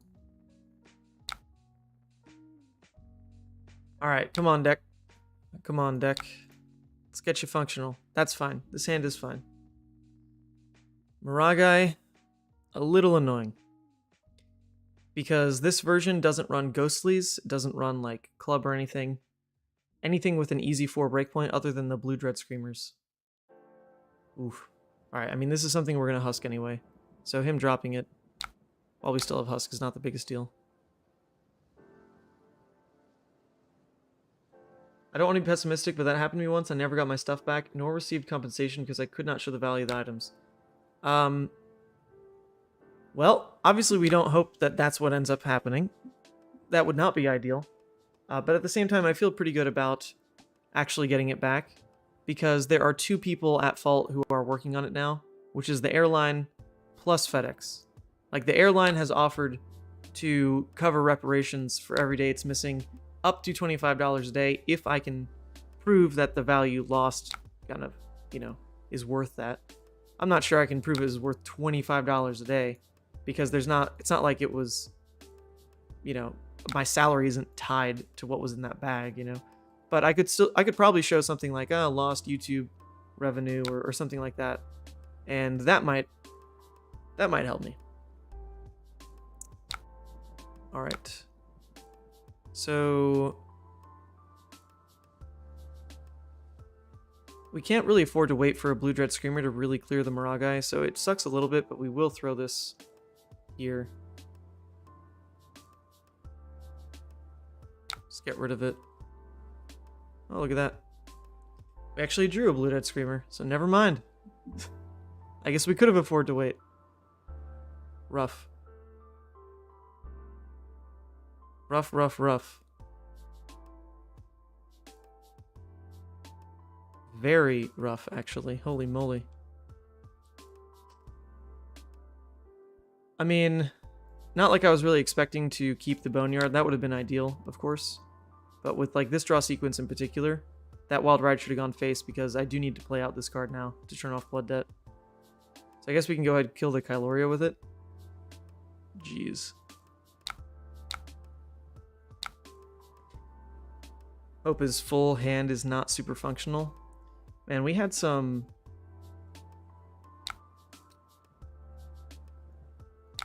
not great turns so far. There's a lot of power left in our deck, though, so I'm not super concerned.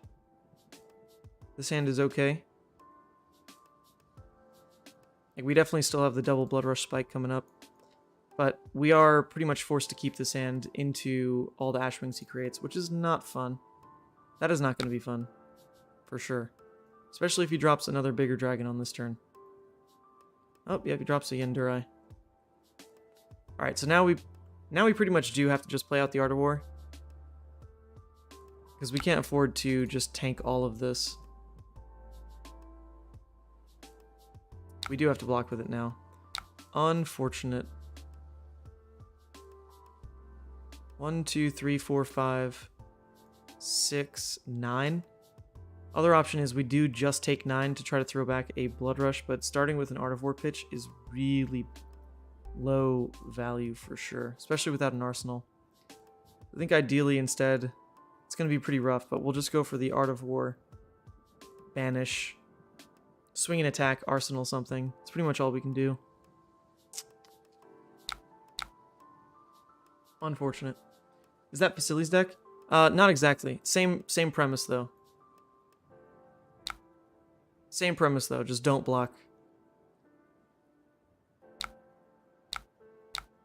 last night I played Vasily's deck straight, and I don't really believe everything he said about it, which is like always go second, never punish, blah blah blah. That's just like not exactly true. Levia still has the problem of going second. Sometimes is just completely unplayable. Like, you can't be a gung-ho aggro deck if you have unplayable hands going second.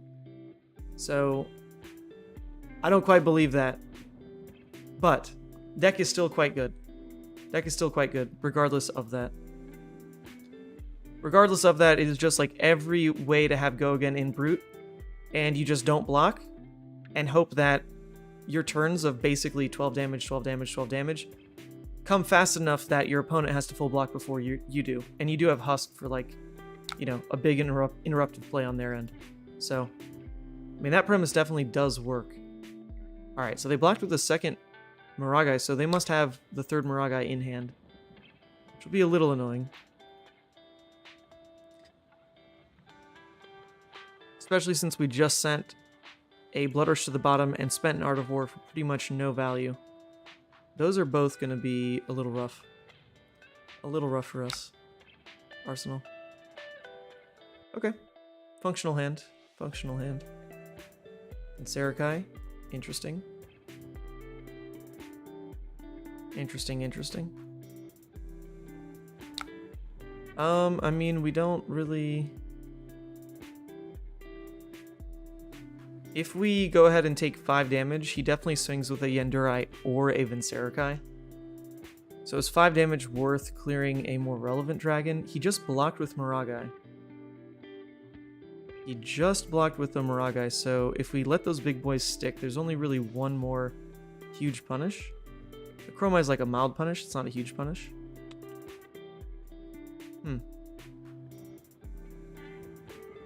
We'll go ahead and pop it. Get it out. If we can at least present another like 12 damage turn here, the pressure is finally ramping back up. We've been stalling a little bit, but the pressure is ramping up now. 12 damage turn, back at him.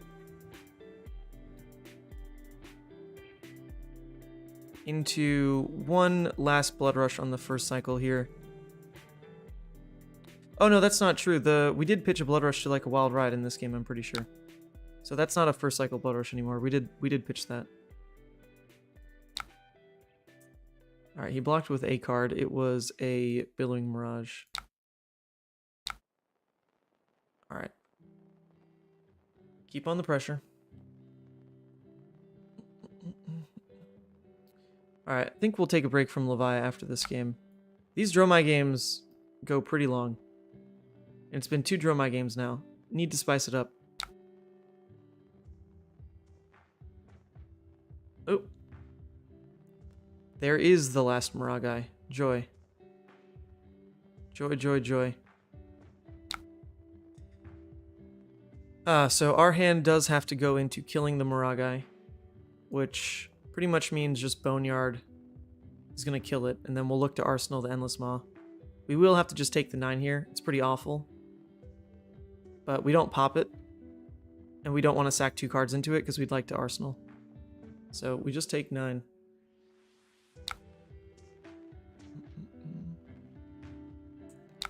We can go ahead and pop this one. Get the Mark of the Beast out of here. Actually, that's not true. We probably want the Graveling out of the deck more than Mark of the Beast. Because Graveling doesn't turn off Blood Debt. But Graveling is a Rouse activator. We have one... We still have 2 Rouses left, so actually we do want to block it this way. Did you qualify for Worlds? I didn't qualify, but a friend did sell me a PTI for pretty cheap, so... we will go to Worlds. I probably shouldn't have bought it. Like, I really... Like, just playing in the Calling is going to be fantastic. But it was very cheap, so... And he needed money for school. So I'm like, okay, well, we'll help you out. Oh, God. This is awful. We have a single popper. Holy freaking moly. This is where it can all fall apart. Oh my lord. So I guess we are forced to play out the Art of War to banish Defend from Arsenal, because then we can at least Endless Maw. Yikes. Yikes, yikes, yikes. What's up, Jotrick? Hello, hello. The evening is slowing down. This is the second Dromai game, and it's pretty freaking long. Not gonna lie. Alright, so... this is really awful, but we have to do it to just not die. It's gonna have to be Art of War, pitch on, like, the Dread Screamer, banish Pulping, say Defend from Arsenal, draw 2 new cards. He banishes a card. We can at least pop it, perhaps even from Arsenal. Still have a 2-card hand. Hopefully turn off Blood Debt. That's about all we got. That's about all we got here. Defend from Arsenal. Banish and draw.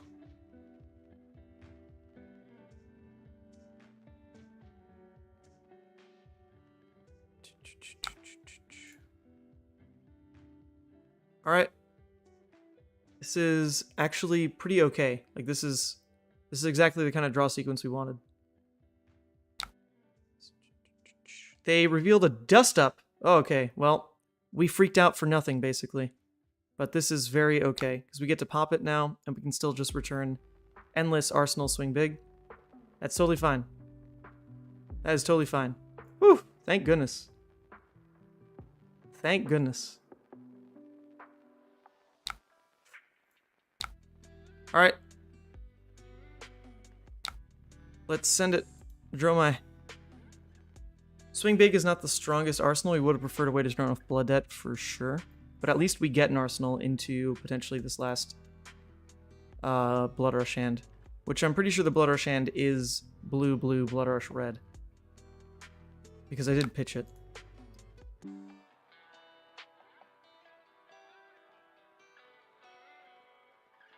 Oh, that was weird. We dropped a second. I think we're back. Alright, so it's going to deal 4 Arcane. We do get to pop it, which is fine. And this didn't do anything anyway. And then we can go ahead and swing Slaughter Beast. Not for a lot of damage, but it will be enough to still present lethal in theory. Any idea what hero you'll use in Worlds? Oh yeah, I really want to play Levia in at least one format. Alright, that's what I thought. These are fine on the top then. The one issue is if he has like a Dromai turn here. Dromai turn would mean I need double Popper. And he's definitely been pitch stacking them. Is this the turn he has them, is the question. That will be the question. Obviously, I want to pretend that I get this hand off. But if he has like a double Dromai turn, I do just lose. I have to just hope it's not this turn. I have to hope it's not this turn. And I don't think it is, right? Because we shouldn't be through first cycle yet. I've just drawn more cards than him, so I'm seeing my second cycle. But he shouldn't see his second cycle yet. So we'll keep it here. I don't think there's a way he has it. If I want to... yeah, okay. Yep, we'll just send it face. I want to play Levia in, I guess, most likely like CC would be the most fun. In Blitz, she can be frustrating. In Blitz, she can just be a little bit rough. She's a deck with low variance, and Blitz is a format where your windows to actually have good turns are very slim. And your windows to equalize variance are also very slim. So you can have great games in Blitz, but she's definitely scary. Scary to try to play in Blitz. So I'd probably most likely play her in CC. But I definitely want to. Even though it's a huge tournament, she really has enough to pull through CC. I just need to then flip my priorities and really get draft practice in, really get Blitz practice in. Because if I'm looking to take losses somewhere, and I have to assume I will take some losses playing Levia, you just can't otherwise, then... oop. Okay, so I do have to block. I do have to pop this turn. But I don't hate it, right? I still get my Blood Rush. The one thing that can go wrong is if I don't draw away to turn off Blood Debt. Which is definitely a fear. Like, the Swing Big not turning off Blood Debt is very unfortunate. But it's either pop now or pop later, and there's enough dragons that I'll just die if I don't pop now. So, that'll be that. That will be that. Oops, okay. So actually, the other option is Dread Screamer Swing Big. That definitely turns off Blood Debt, but then my window for Blood Rush is gone. My window for Blood Rush would be gone. Let's see, even if I can't turn off Blood Debt, I'll be able to go 20 damage. There's a chance this isn't a defense reaction, and he can block 12, which would in theory be 8 over, and he still would potentially die. So I think my likelihood of killing him this turn is pretty high, actually. So we'll go for it. Okay, we did draw away to turn off Blood Debt, but it would sacrifice our Claw Swing. So we'll see how he blocks. We'll see how he blocks first, before I decide whether we take the gamble. Because if he even eats this right here, I should just go for the Swing Big to potentially kill. I should. He's got no more armor block. He has non-blocks in the deck with Semblance.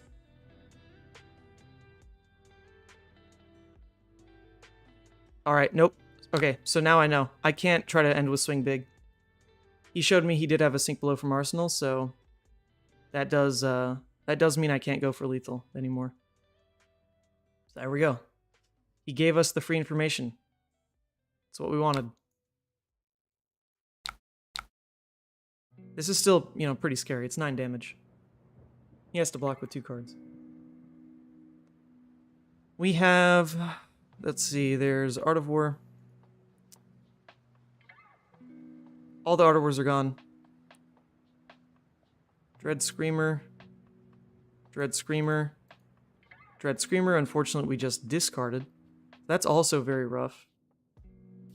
We are running out of threat. Pulping, Wild Ride. Wild Ride. Pulping, Wild Ride. Yeah, we're pretty much not gonna win this game, I'm pretty sure. Oh. That's actually not bad. Okay, well, we pop you. We pop you, good sir. Yeah, the Dread Screamers might get us there, actually. Forgot about that.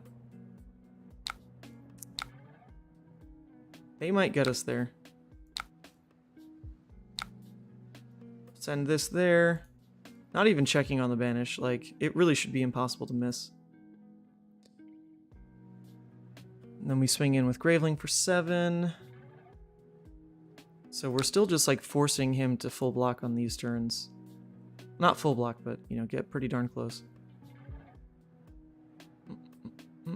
Come on. Let's see. So on the Rouse and the Dread Screamers, I know we protected one more Red Graveling in deck. That's the first Blue Dread Screamer, second Blue Dread Screamer. So we basically just have 2 more go-agains. Let's see it. 2 more go-agains. Come on. Can they bring us to the victory line? Let's see it.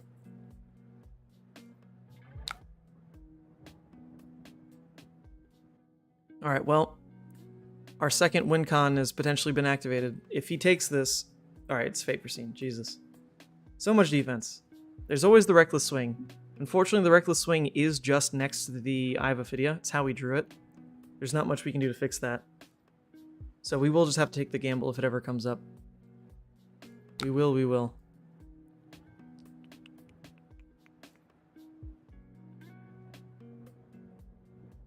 Oh, okay, we lost anyway.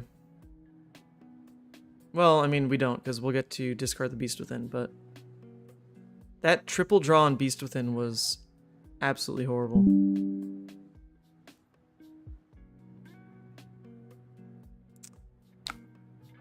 Alright.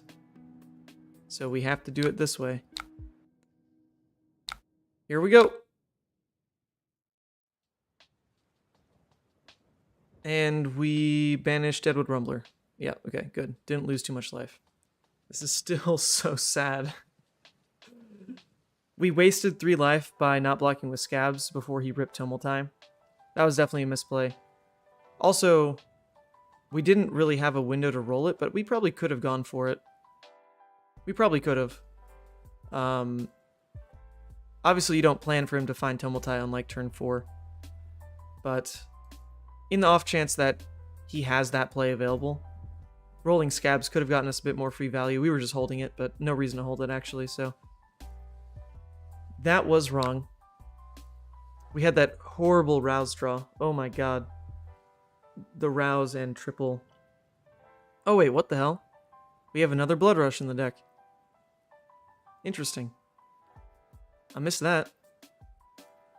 I totally missed that. Ooh, this is also terrifying though. We're gonna have to eat this, and then we'll just pop his next thing and hope that the Blood Rush gets us the win. It probably should get us the win. It probably should. Wow, I forgot we had another Blood Rush. What the hell? I'm bad at this game. I thought I counted it. 1 in hand.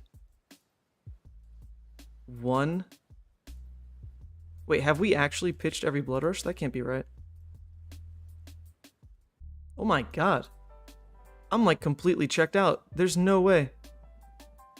We still have another Blood Rush in the deck too. Oh no, there it is. Okay, Jesus, man. Alright, so this is the last Blood Rush. Yes, yes, yes. Pass. Pass. Let's see it. Alright. So we do pop it. We really hope that this is not a defense reaction. For the love of God, stop with the defense reactions. Please. Please, please, please. Okay. Can we actually end the game here? We can't turn off Blood Debt. So we do have to just hope that Swing Big gets us there. This can't be a defense reaction and we can actually do it. Please don't be a defense reaction. He's been pitching a he pitched 2 Semblance at some point. So he could have a Semblance in this hand and then he does like just die, which would be nice. We have to go for it because like we don't win anyway without going for it. So let's see it. Let's pretend. Can we pretend hard enough? Ugh. There's Fate, Fate, Sink, Sink, Sink, Fate, so it can't be a defense reaction either. I think we might have it. I think we do just have it. Jesus Christ. Alright, I'm gonna have to go do some like jumping jacks after this game. Holy moly. These Dromai games just take forever. Alright. Should be game. Yep. Unless, what is this? Come on, show me. Oh, GG. Nice. GG's. Whew, God. Alright, legitimately need to do some jumping jacks. 1 second. 1 second. Cam off, sorry. Oh, Lord. 1, 2, 3, 4, 5, 6, 7. 13, 14.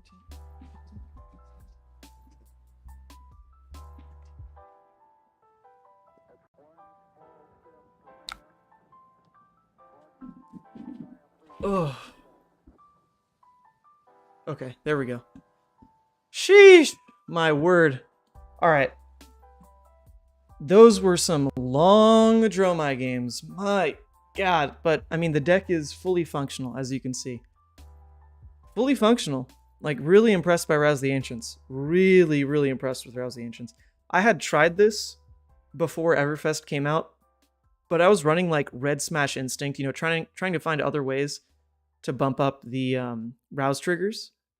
But it works now. Like, Swing Big is really the card that was missing to make that functional, because you do have good 7s. You've got the Gravelings, the Hungerings. I'm right now running the Yellow Wreckers. I think they feel fine instead of the Yellow Riled Up. I was stoked to take Dromai into my armory, but it wasn't fun, especially in Icelander. All right, the jumping jacks lost a lot of people. We lost like 15 people. That's all right. Let's try... And I'm not really ready to dive into Icelander right now. Not gonna lie. Not really ready to dive into Icelander. What deck could we play? I don't want to play Fi either. Kale Bravo. Nah. Someone tell me a deck to play. What deck? What deck? We can play Rhinar again. Queen Nitya. But we did just play a ton of Brute. We did just play a ton of Brute. Featured. Browse, I guess. Icelander Pseudo Bull. Azalea the right way. Oh god. Oh man, we could play some Boltyn. Oh baby. Could we actually get a good Boltyn game? Let's try it. I'm down to pretend. And then we're gonna face... We're probably gonna face Ice like immediately and just rage. Alright. Come on. Oh, it's a Levia. Oh yeah, baby. Hey. Alright, this will be fun. This will be fun. Rhinar, Dory, Dash, Briar. Alright, 2 votes for Dory. We can do Dory. Let me get this Boltyn game out of the way. I do love me some Boltyn. Alright, in this matchup, CNC does nothing. Levia wants to block and has Crown anyway. Is this even a full 80 cards? There's no way. What list is this? This is terrifying. Also, it's not running Crown. Alright. Alright. Questions. I definitely have questions. We don't need the Soul Shield either. No real hit effect. Sinks will just buy us a bit of life. Alright, let's see it. Can Boltyn do his thing? We'll go first. Ready? Combo Boltyn? Hell no. I do not... Oh, baby. I do not want to play Combo Boltyn. That is like the most uninteractive deck possible. You either draw it or you don't. Oof. Well, no way to charge Soul. That's a little suspect. I almost want to burn Limbalism just so we can draw more cards. I definitely want to Arsenal Illumina. But then we only draw 1 new card. So I'm going to just play out the Nimblism. I just want to draw a new card. Into Arsenal Illumina, and I guess we'll see what happens. I just need to draw a way to charge. Need to draw a way to charge. Love some good old Boltyn. Hell yeah. You see this 3-0 record? It's about to be 3-3. But it's okay. Not the best way to go about it. Deck, but it's serviceable. It is serviceable. Are we really going to burn double Lumina on this? Jesus. I guess we kind of have to. We can't just keep holding Lumina forever with no soul. Terrifying. I pulled a nice Rainbow Lumina last week along with a Rainbow Tunic from WTR. Insane. Insane good pulls. Wow, people do not like Boltyn. Look at the viewers just drop. Man, that is rough for our poor friend Boltyn. That is very rough. Sorry, everyone. Boltyn just ain't it, I guess. Yes, let's charge. Come in for 4. Double Lumina Raiden. We're gonna get absolutely walloped by him just blocking with Husk. And then, like, the Luminas won't really do anything. But it'll be fun, right? It'll be fun. Alright, Lumina. Maybe we don't play double Lumina. I kind of want to, though. Just because it's, like, one of Boltyn's fun cards, but it's probably not worth it, right? It is definitely not worth playing double Lumina here. He did just block with a card, though, so... Or... Double Lumina? We kind of just get completely shut out by Husk, but at least it gives him the blood debt. Gives him the blood debt. Because he can't double block both swings. So we will play it. We will play it. Because we have at least one soul to force Raiden to have go again on this swing here. I can't believe people are leaving. If you're not watching Man Sent to see his takes on low tier heroes, why are you watching? Hey, I don't go that low. I don't play Azalea. I will not play Azalea. We can't go that low. Although there is that combo Azalea that I'm afraid my brain will have... Oh wait, oops, sorry. That my brain will have no idea how to function. Sorry, react. I'm pretty sure my brain will have no idea how to pilot that Azalea. Alright, we're still gonna give it go again. Here we go, baby. I guess technically it was better to pitch the Celestial and charge Nimblism. In the off chance that Raiden hit, we could pay for bracers. But it's okay, because he blocked it anyway. Man, the misplays already. It's turn 2. I guess I'm really a Levia one trick at the end of the day. Unfortunate.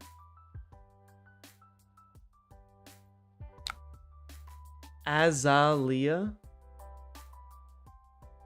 Azalea? Or is it... Are you just saying Azalea, like I say it? Not sure. Go again, gaming. How dare you hate on Azalea? Sorry. Big sorry.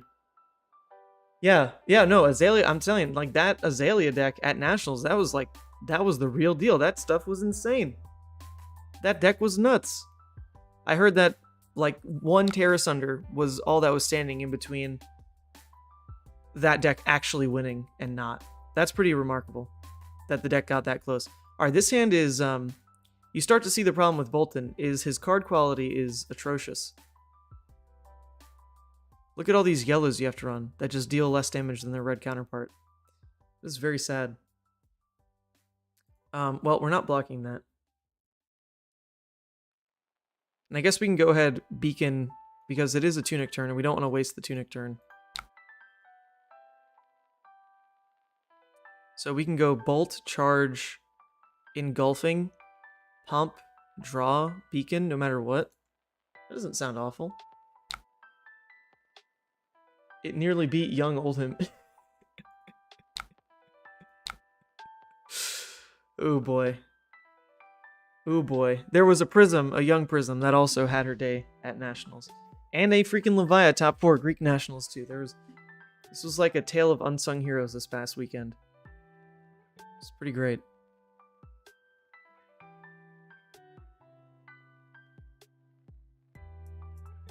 Boltyn is dropped to Azalea tier.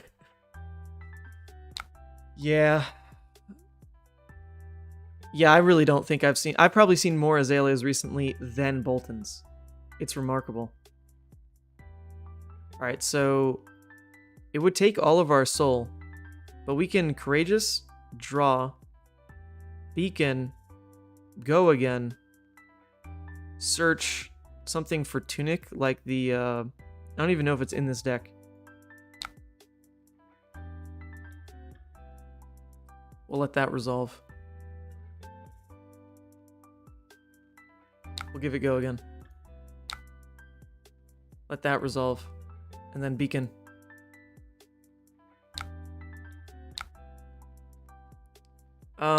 What's the... We're not going to go for V. It could be Take Flight. Where's the 1 for 5? Or I guess Valiant Thrust is also okay, right? Valiant Thrust is probably fine. What's the 1 for 5, though? What's not in this deck? What the heck? It's not in the deck. Alright, so we'll get Valiant Thrust then. Man, that's unfortunate. That is unfortunate. The 1 for 5 would have been great there. That's what I was going for. We don't even get the Raiden swing in now. Oh my god. Oh, we're trash at this game. Oh, this is so upsetting. We can't even give Raiden go again. Unfortunate. I was really expecting we had the 1 for 5 that just has go again if you charge, and then Raiden. That was the whole plan. But it's apparently not in the deck. So what can you do? What can you do? Tisk tisk. Unfortunate. Unfortunate. That's what I get for grabbing decks off of FabDB. Aggro Boltyn. It's not even at 80 cards. What the heck? What the heck? Unfortunate. You can snap? Nah, I'm not going to snap for 3 damage, unfortunately. I guess if I'd gone for the Engulfing Light over the Bolt, then it would have gone to Soul and we could make that play. Then we wouldn't have drawn a card with such quality like this yellow Engulfing Light for Arsenal. Ooh boy. Battlefield Blitz. That's the card. Exactly. Exactly. Ay, ay, ay. Well, we don't have Tunic anymore because we botched our value play, basically. We definitely botched it. At the same time, we're pretty happy just protecting HP because we can just Engulfing Light, Charge, Courageous, Arsenal, Take Flight for our next big swing. We'll just play for that. This is such a low value play. That is 2 cards to come in for 2. Jesus. Lord have mercy. Is Bolting Blade in this list? I have no idea anymore. No blocks aggro player. Thought you were better than this? Fino, you missed it. I won 3 games with Levia, only blocking with 3 cards. Come on, dude. Come on, it works. I've learned the way. Who said that Levia needs to block to fill her graveyard? That's not true. Just play all the draw discards. Which, I mean, to be fair, is like, I mean, that's a legitimate way to do it. It works. Ooh, baby. But now we've gone into the pits of despair, seemingly, and we're about to play a 2-card hand for 2. Look at this. These are the juicy lines. Yeah, this card in Arsenal is just garbage, but it's what we drew. It's what we drew off Bolt of Courage. Not much else about it.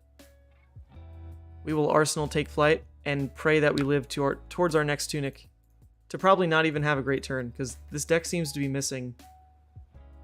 This deck seems to be missing some good cards. There are too many subpar yellows in this deck. But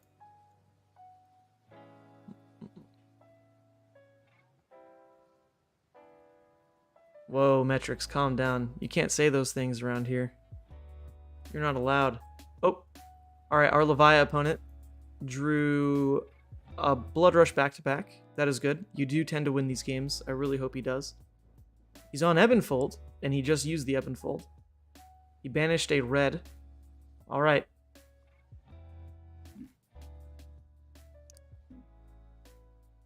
Funny enough, if somehow we could keep this entire hand, it actually does something. Nothing remarkable, but it does do something. You know? This hand lets us take flight, into Take Flight, into Raiden, into Valiant Thrust off of this blue. Which, to be fair, is... what is this? 7, 11, 15... It's 18 damage for 5, which is really not bad. But we probably will just die. No reason to actually block with that here.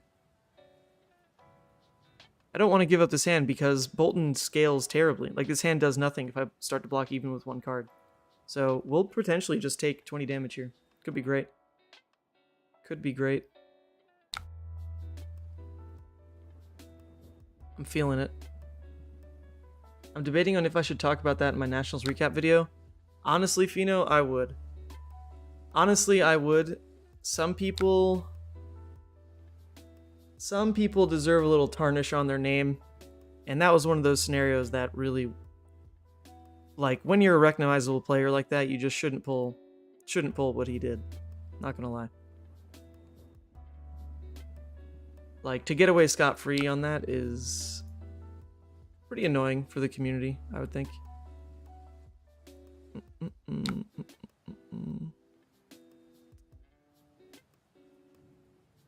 Here we go.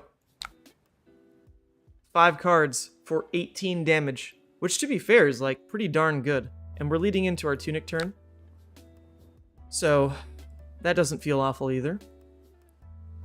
But we need to draw like specifically via the Vanguard. or... Yeah, we need to draw like Be the Vanguard next turn, or we just lose. That, like, because if our Tunic doesn't get value, like the turn it happens, it will fall apart a little bit.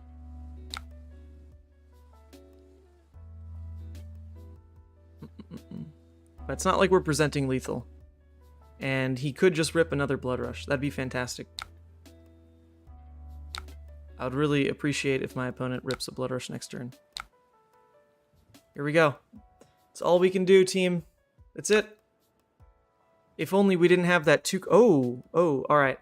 If somehow we can pretend that we get to keep this hand... Ooh, baby, we're in. Ooh, baby. But he kept an entire 5 cards. So most likely we are dead. We can block with 1 card. Oh, actually, Lumina Vanguard doesn't even work together. That's right. That's like the anti-synergy. They don't work together. Well, that's very unfortunate. Wow, crazy unfortunate for Boltyn here. This just doesn't work because you have to break the chain. Interesting. Interesting. So then our next... So then ideally we still block with just 1 card, V, charge 1, engulfing Soul Raiden. So we can really only afford to block with 1 card right now. That's about it. 1 card, and we don't want to use Tunic. For the love of God, we don't want to use Tunic. Let's see.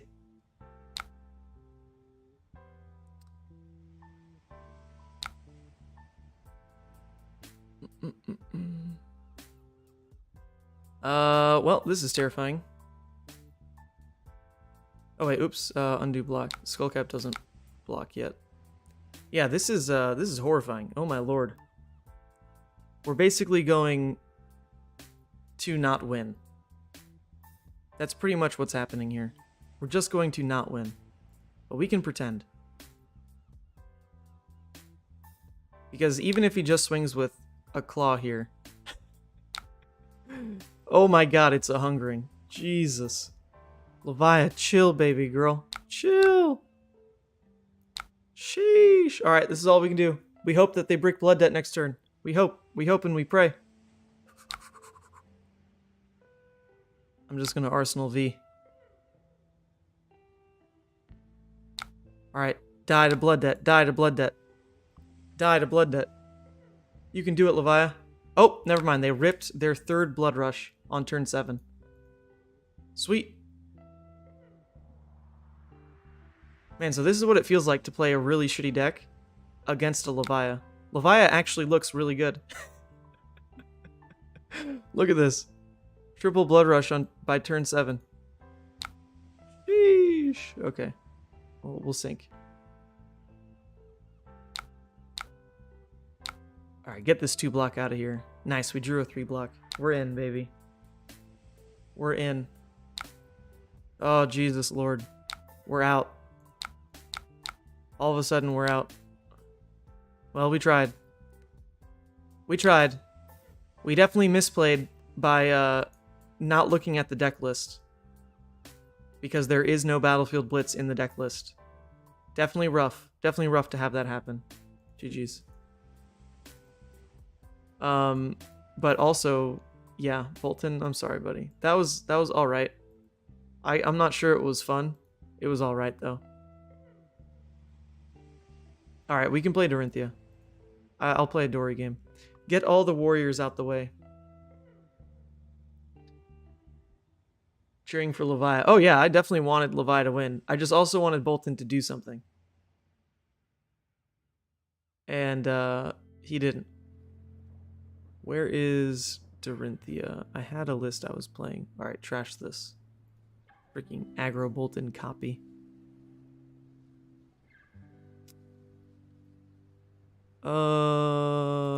Is there... Okay, I guess I don't have my Dory anymore. That's unfortunate. Let me pull up... Maybe John sent me. John Warden. Maybe he sent me his list. He didn't. Alright, we'll find it. Dex, browse, Dory. Dorinthea. Yeah, it is Dorinthea Iron Song, right? Search.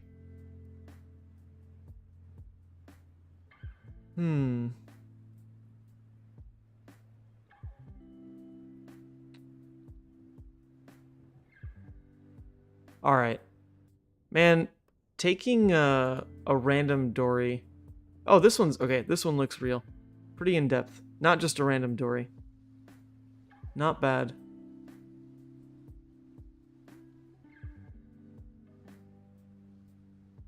All right, this looks fine. We'll play a game with this.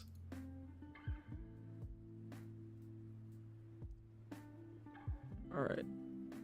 Submit. Dory. Ooh, Dory versus Dromai. All right, I shouldn't lose this. Right? That's like the whole deal. Is I shouldn't lose this. Perhaps I do though. Another Dromai. 3 Dromais in one day is a long time though. All right, let's see.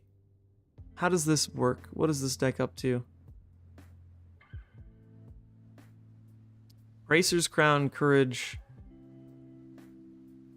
Oh, but it doesn't actually show what the side deck is. Uh-oh. Alright, we can probably figure it out. We don't need these.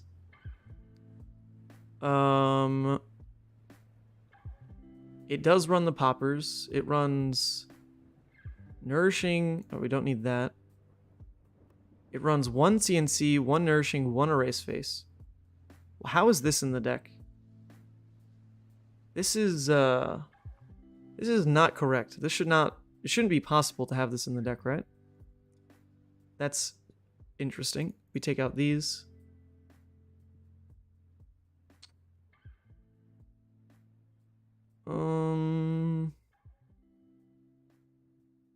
Three more cards. Do we really? We probably do still run the epots though.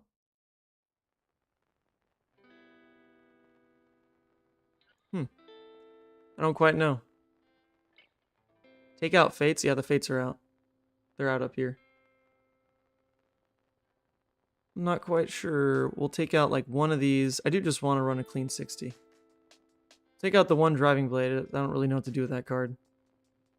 And that's probably fine. Let's dock one more. Let's dock like a shunt.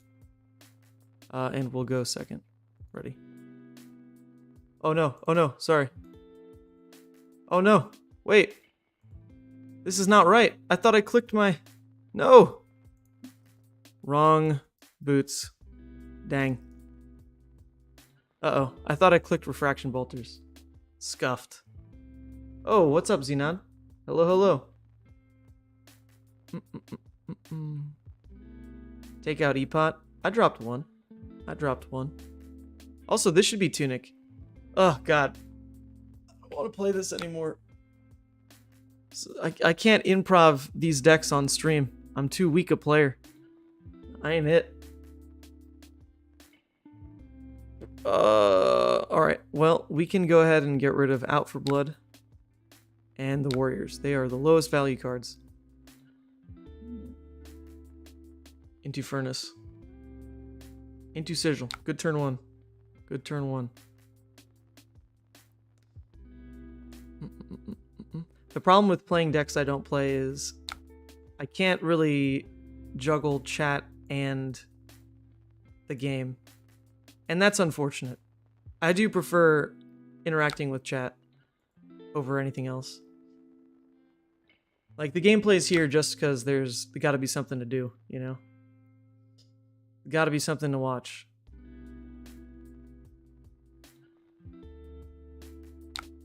Sure.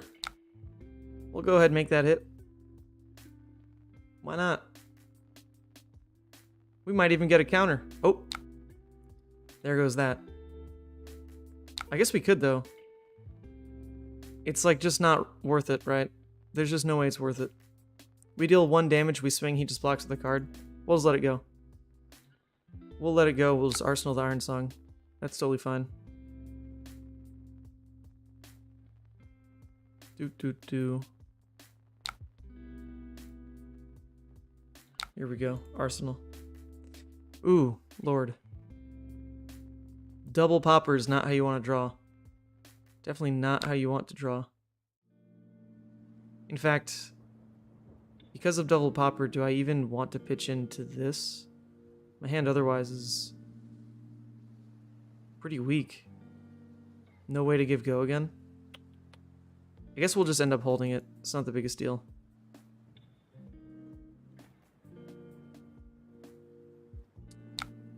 Not the biggest deal, but we just don't have any way to give the Dawnblade go again anyway, to even just clear Asvali into like swing Nourishing. That's pretty unfortunate. So I guess we'll just get rid of it. Ew. Ew, ew, ew. I don't like it. But if we Nourishing, you know what? I would rather this way. I would rather just play the Nourishing. Because if they give their armor onto my Nourishing, it helps my future Dawnblade swings. So we'll preserve the extra popper in deck. There'll be some shuffles with the Singing Steelblade anyway.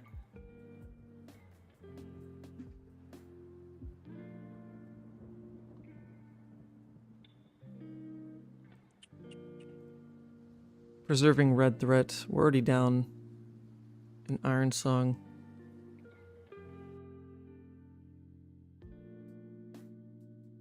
Yep, okay, so there goes the armor onto the Nourishing. So our Dawnblade should have an easier time overcoming when we do throw it face. So I think we're fine. This is going to be very painful. The misclick here is a big deal. Refraction Bolters are just the eternal mind game of Dorinthea. So that is rough. That is rough. Alright, this hand's pretty cheeky.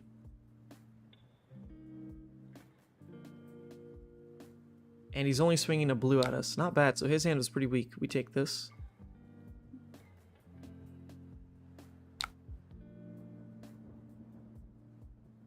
Okay. Into the Asvali. We take that as well. As worst case, we'll just end up dropping the E-Pot if we can't get the... Well, I guess we will get the hit through, right? But we could go again, into drop E-Pot. That sounds pretty good.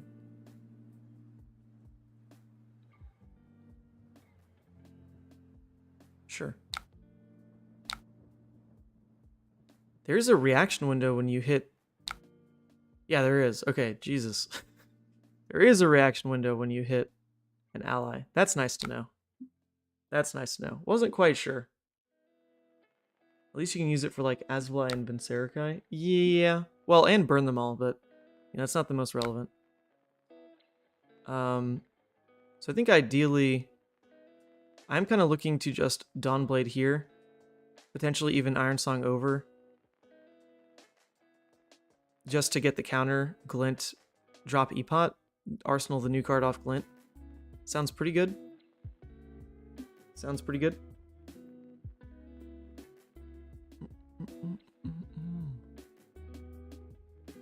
Quell is also pretty annoying playing into Dromai.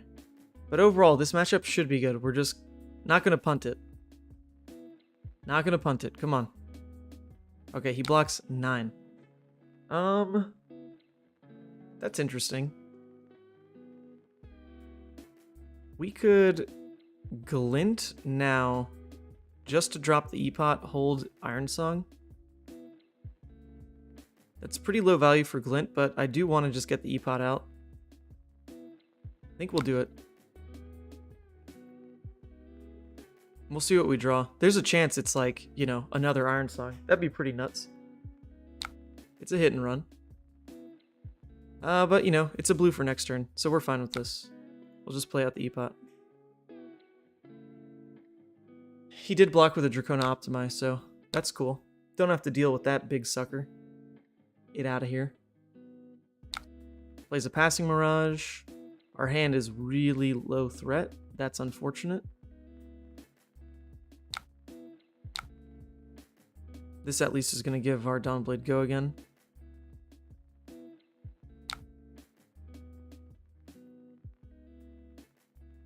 I don't really want to play out the Iron Song here. Passing Mirage is really not a big deal right now. We'll just attack it when we can't do something threatening at face, because it's not like we have a lot of poppers. We just used one and we sent one to the bottom. So there's only one more that we might naturally draw, so passing's really not that important to worry about here. Okay, let's see it. Is that like a sync from Arsenal? It'd be kind of annoying. It's a sand cover. Very nice. Cool. Cool, cool, cool. Alright, we pass.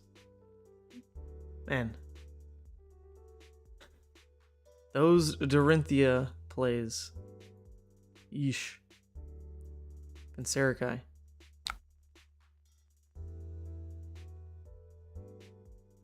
Alright, well. Our hand doesn't have go again anyway. So all we're going to do is block and clear Vinserakai, I guess. That sucks. We can go ahead and get rid of this card. I do want to hold... We have another Iron Song, I'm pretty sure. The route I don't want to get rid of because it's our only route. So... We already blocked with an Out for Blood though, and those pumps are pretty important. I'd rather get rid of this.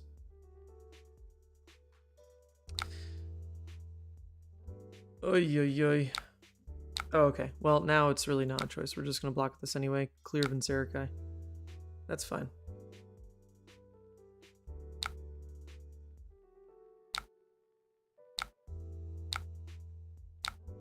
Once he starts playing the little guys, it should be easier to actually get counters.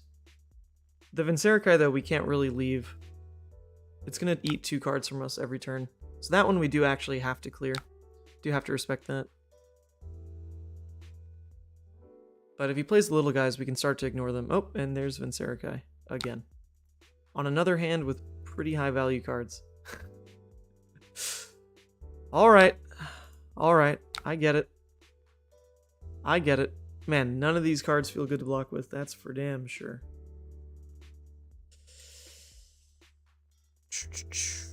In fact, we could just kind of keep this hand to send face so we can use our equipment on the Vinserakai. I don't hate it. Use our equipment on the Vinserakai. We'll still have a couple battle-worn pieces for the Kylorias. Then we actually do get to keep this hand. Swinging into Vinserakai into the second hit. Huh. I don't hate it. I don't hate it. I'm not well versed enough with Dorinthea to know if this is worth it at all. Like 0%. But we'll definitely sink either Spoils or Warrior's Valor. Probably want to sink the Warrior's Valor because the coppers do get us around Kyloria. So we'll sink the Warrior's Valor. Maybe get a blue. Nope. Yikes. Yikes. Double Steelblade can't be right either. Well, it says when it hits draw, so actually it will trigger on Vinserakai. Interesting. I still don't think we play both out.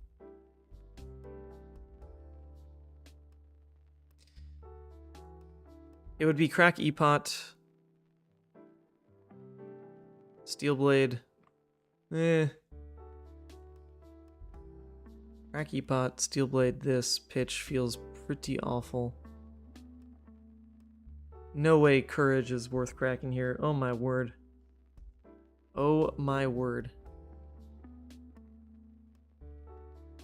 I am not the right person to learn Dorinthea from. That is for sure. But I think the best thing we can do is Crack Epot for Steelblade and Spoils. Swing Dawnblade, pitching run through, hit Vinserakai, draw. With that drawn card, we can hopefully pay for Braveforge, Dawnblade into Ironsong on the block. I'm pretty sure is going to be our best bet.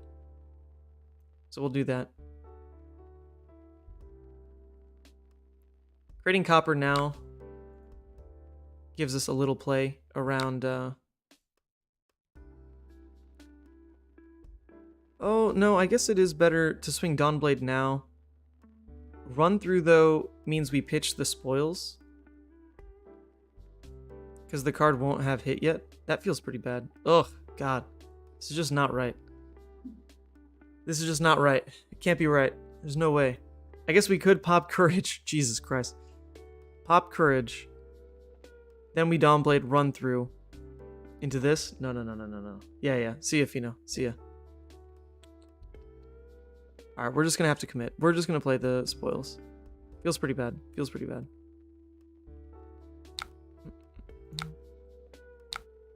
Alright. Draw me a card. Let's see what we get.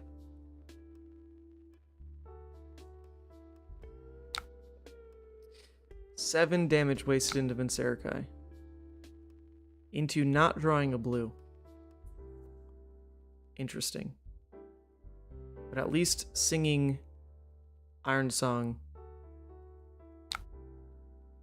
can probably get us a counter at least.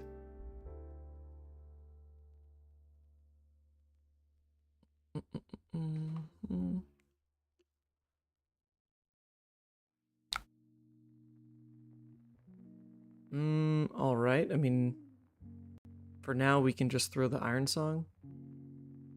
Go to 8. Don't have to waste the singing. In theory. Into a Fate Foreseen. Oh, wonderful. So then we'd have to go singing into another Iron Song, but then we're out of Iron Songs. Oh my god. But we at least then draw a card for Arsenal.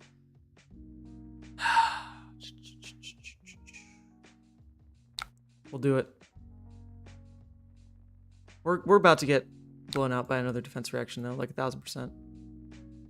1000%. Because this doesn't even beat another defense reaction.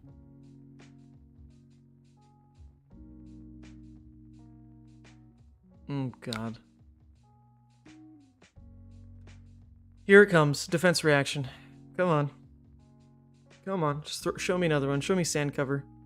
At least the Quell doesn't stop this. If it was just 1 over, Silken Form would be a big deal here. So that's one benefit. One benefit. Okay. Arseling a blue overpower.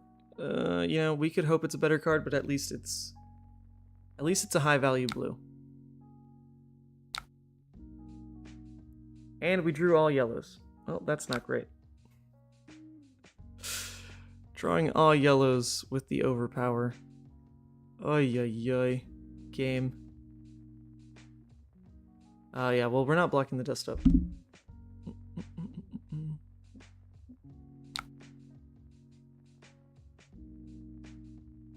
If he makes the Ashwing, he probably won't.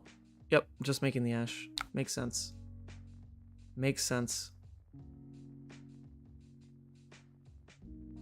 In all honesty, I kind of just want to swing Dawnblade and then overpower it. And then just set up the Glistening for a bigger turn. Because it would just take a lot of resources to really present Telegraph damage otherwise.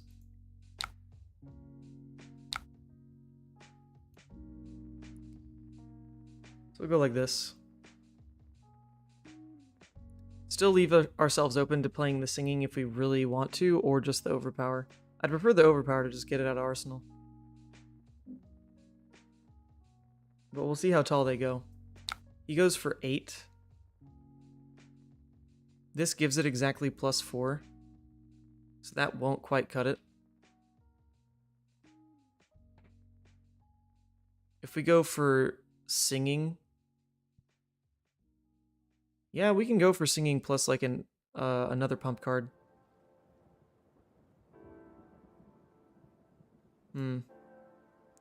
Basically red overpower is what we'd have to go for though. It's kind of funny. Sure. Yeah, the blue just doesn't get us there. We don't want to lose the counter. We fought so freaking hard for it.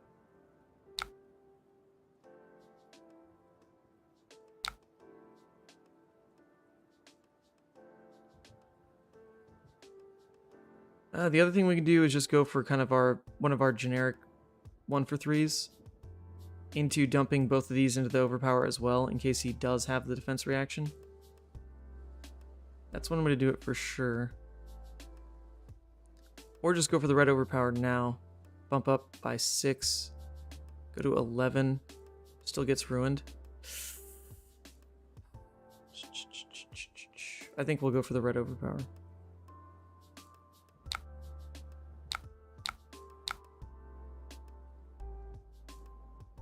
Force it over the top.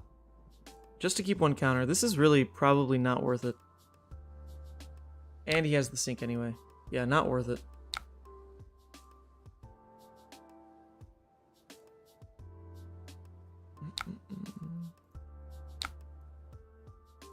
Not worth it. Jeez.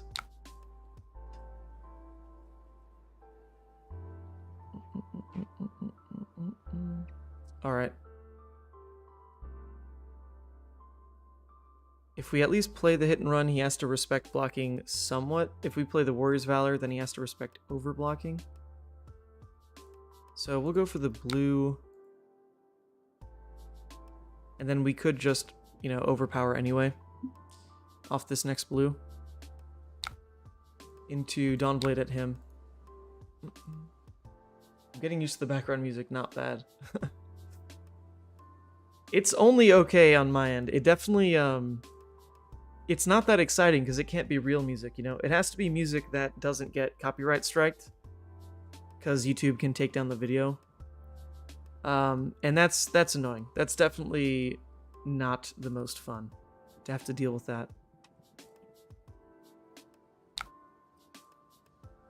Sure. So we can still overpower here. Even if he ends up blocking it, we at least cycle that out. This still is going to hit, which does let us throw Dawnblade again at him, which should make him respect it. Can't let this hit, it'd be too free of a counter. Alright, there's Kyloria. Cool. So exactly like in porn movies. Yes! That is exactly like in porn movies, correct.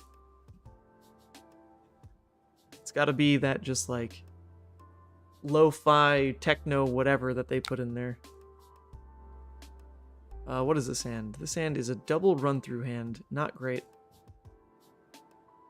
You can use T-Pain's Pizzle Pack, which he made specifically for streamers and gamers. Really? Pizzle Pack? Let me look that up.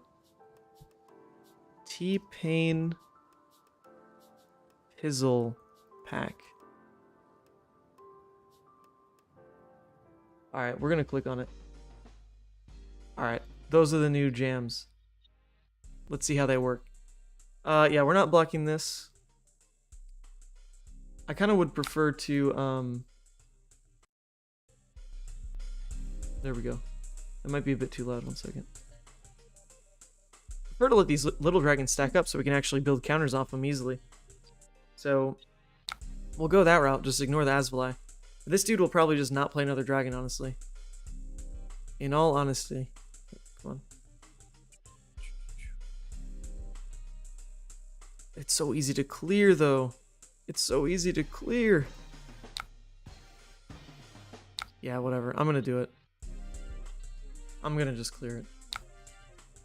We're lying, apparently. Alright, I don't know. This first track is a bit odd, not gonna lie. T-Pain's Pizzle Pack. Alright, here we go. Something a bit different. Okay, you know what, maybe we might go back to the other. Okay, cat, you gotta move. Cat, move. Move. I haven't given this a listen yet, so I probably should go back to the other stuff. Just because. We'll pay into Braveforge. And send this for 4. Alright. Here's my cat again. Hey, buddy. Hi, Goody. Hi, Goody.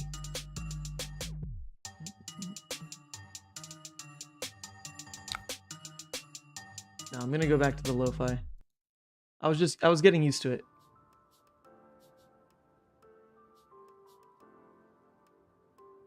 Why not first at Dromai and then into Asvali?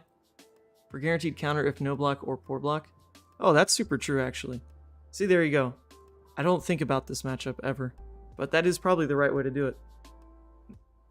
That is probably definitely the right way to do it.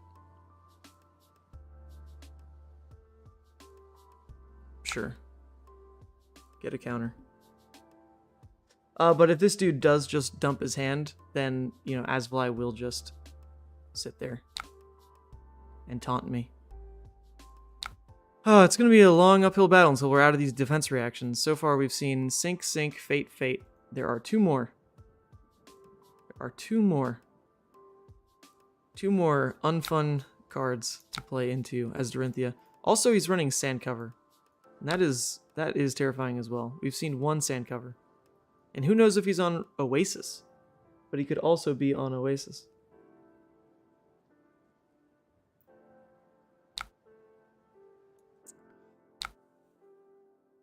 Okay.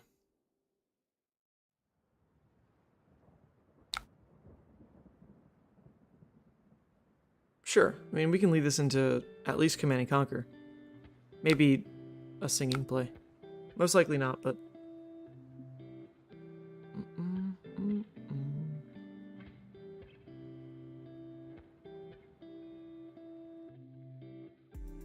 Alright, so the other plan we can go into as Dorinthea is just make him overblock. You know, that always can kind of end up with like a fatigue strat, because he will have to end the game. He can't just keep swinging with a weapon. And if he ever plays a dragon, it is just good for us. So, I don't hate that he keeps doing it this way. Run through is going to lose the +2, but it then lets us swing Command and Conquer. Which honestly is, if this actually hits the card here, that is so relevant. So I think we will still play at the run through. We'll still play it out. Give it a go again. CNC. Arsenal singing. Seems good to me. Or maybe not even Arsenal singing. We could just play out the Remembrance. It's probably not that relevant right now, though. We'll just do it this way. Yes, hi, cat. Yes, hi. Oi.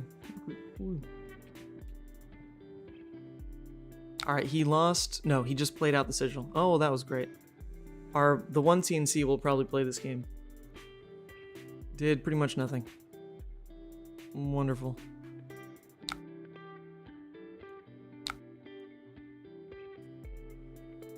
Oof. No blues on this hand.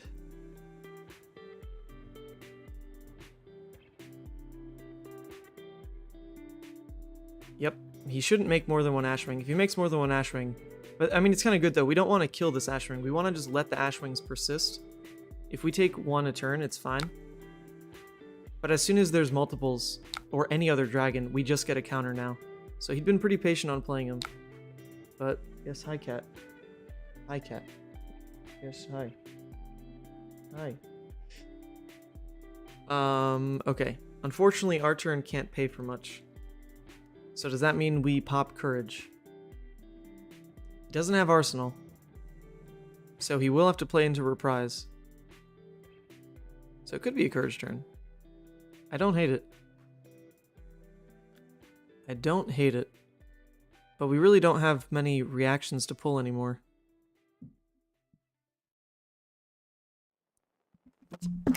Jesus Christ. We have no more Iron Songs, so something like Glistening into Twinning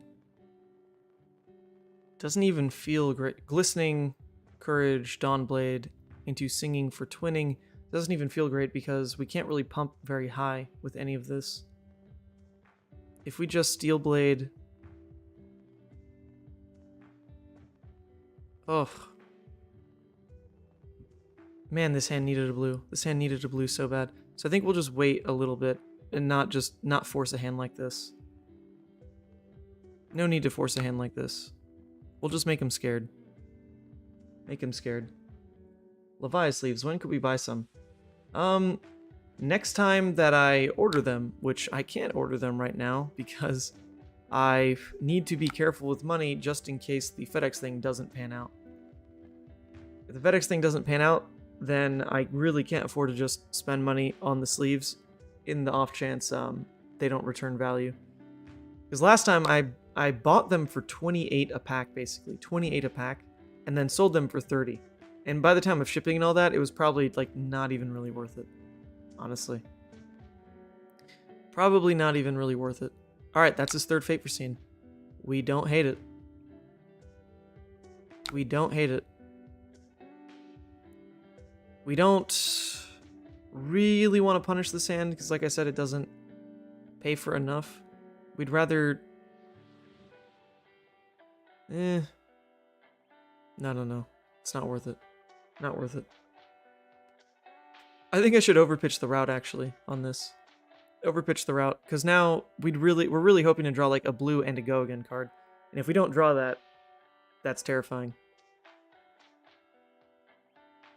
And that's absolutely not what we draw. Oh god, fantastic. So once the FedEx thing is resolved, which I just was on the phone with them today with like an actual person, so that was nice. So hopefully that wraps up soon. As soon as that actually happens, I'll know where I'm at on buying those sleeves again. Because now I actually should have them down to be able to sell them at like 15 or 20. Now that Dragon Shield actually sponsors me. I will be able to... Vincerica has Vlightumulti. I will be able to sell them for a lot cheaper, which is nice. Which is very nice. Oh man, this hand. This hand. We didn't know it was coming because there was a shuffle with singing, so it's not like this was the pitch stack. So that is very unfortunate. Ask for the money in advance, I would pay.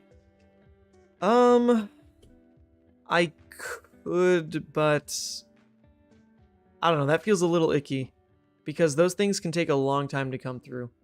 And I wouldn't want to, you know, collect your money and then not have anything for you like for 2 months. Like that just doesn't feel great. But yeah, it's definitely, like, I obviously do want to get the League of Levia sleeves again. Like, definitely. Definitely. So, just gotta be a bit patient. That first batch was nice. They went all over the world. I think I only got like 20 of them. And they're all in use.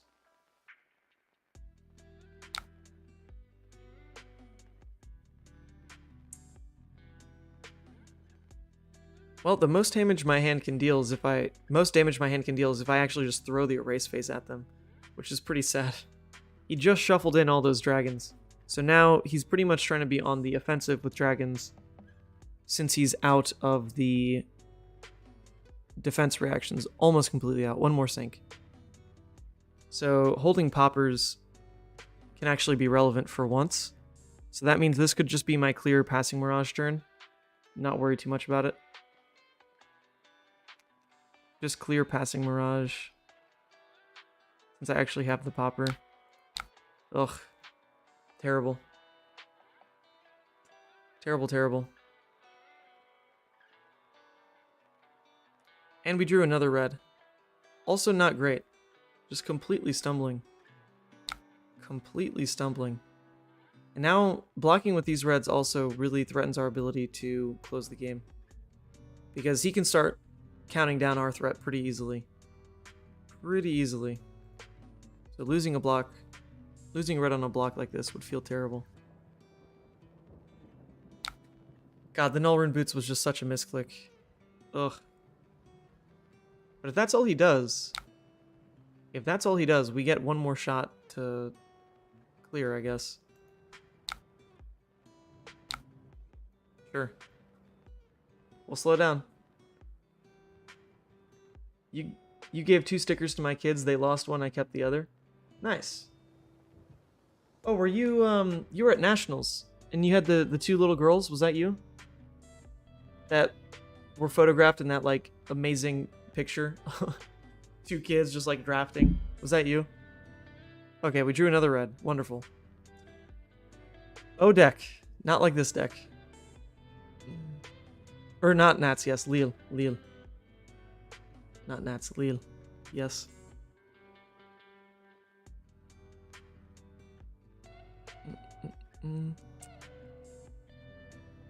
This has been one of the more uninteresting Dorinthea games. Unfortunate. Unfortunate. First cycle of the deck, he had great defense reactions and sand covers. And now our second cycle of the deck, after that singing shuffle, has been absolutely botched with red. So it's going to take a bit to claw our way back out of this, for sure. But we should be okay. Yes, the picture on Facebook was you. Amazing. Amazing, amazing.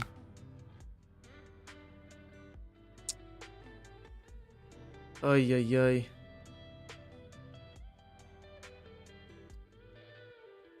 Well, we can swing Dawnblade face, and pushing with stroke doesn't even feel good though, because it won't threaten a counter. His hand lacks go again. So unfortunate. I guess we could singing. That's pretty gross. That is really gross. We'll do it though. I said hi at Nats and you mentioned your untested Levia build. Was that the pummel version you played the other day? Untested Levia? Untested Levia. Not quite sure what you're talking about, or what I was talking about rather.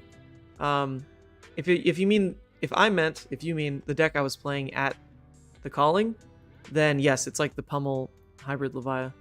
It's this list. The deck I was playing yesterday and earlier today was like a spin on the Greek deck. Choose a reaction. Ugh, I don't want to search out. I don't want to do any of this, but I guess I'm just going to stroke for damage. God, that feels so bad. It could also be singing for the glistening go again, actually make him care about blocking. But then I think that'd be our third singing, wouldn't it? 1, 2, yeah, so it really can't be that either. But we do need to get these reds out of hand. God, that's so unfortunate. So we'll just pitch this out. I guess go for damage. This is where Refraction Bolters might have been a good card. Perhaps. Probably not, but perhaps. Ah, the misclicks. Word, wanted to try your calling build. Yeah, it's in the description of the last video. Of the last stream. Someone asked for it. So I linked it there. It's also in the Legal Levia Discord. Oy, oy, oy. Where were you guys in the last two hands? Sheesh. Alright, well, we are happy we broke all those passing mirages, because getting rid of a Vincerikai feels pretty good. Get that out of here. He's down to just 18 cards in deck, so we do want to make him start blocking again. Because at this point, we could truly fatigue him. Not like it's likely, but we could. We do have Twinning Blade for, like, kind of a decent blowout. If he overblocks the Warrior's Valor and then we just go in for Twinning. That's not really a blowout, though. It's just damage.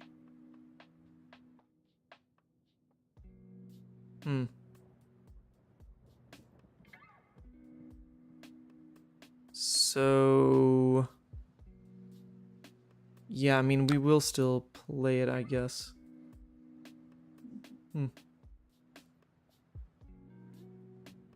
We just want him to make more of the baby Ashwings. He won't do it. He's too smart. He won't do it. Warrior's Valor still needs to hit. That is true. That is very true. So Twinning won't do anything. Ah, good point. Well, I guess that means it's a singing turn. Didn't expect that. That wasn't the plan, but I guess it is what it'll be. Oh boy. Oh, okay. Is this the last? Is this perhaps the last Sync Blue? How wonderful. Is it even from Arsenal? How wonderful. Nope, it's a sand cover. It is a sand cover.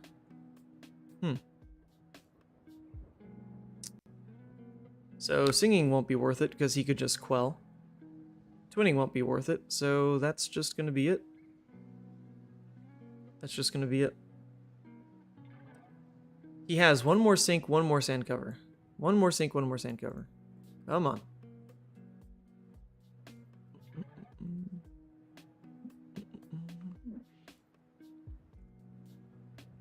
Yeah, Dorinthea really did not have a good weekend at Nationals. I was really expecting some breakout Dorinthea performances, but she was not having a good run. Not having a good run at all. Alright, Vincerikai. His whole plan has been play Vincerikai, no other dragons basically, and then Remembrance back the Vincerikais. Which we can handle, but it's losing a lot of cards to blocking it. But I guess, I mean, we can just off 2 cards, spoils, swing, get a counter. So we don't hate it. We'll give up those cards to do it. Finally get a counter. And then we still have singing to try to push that counter as well through on the next turn. It's really not so bad.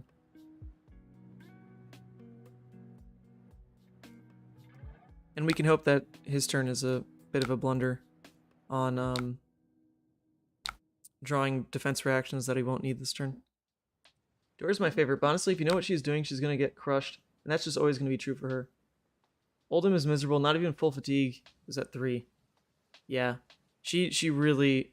Dory really was having a tough time against Oldhim specifically. And then even the Dromais were giving Dorinthea a hard time because basically of this game plan.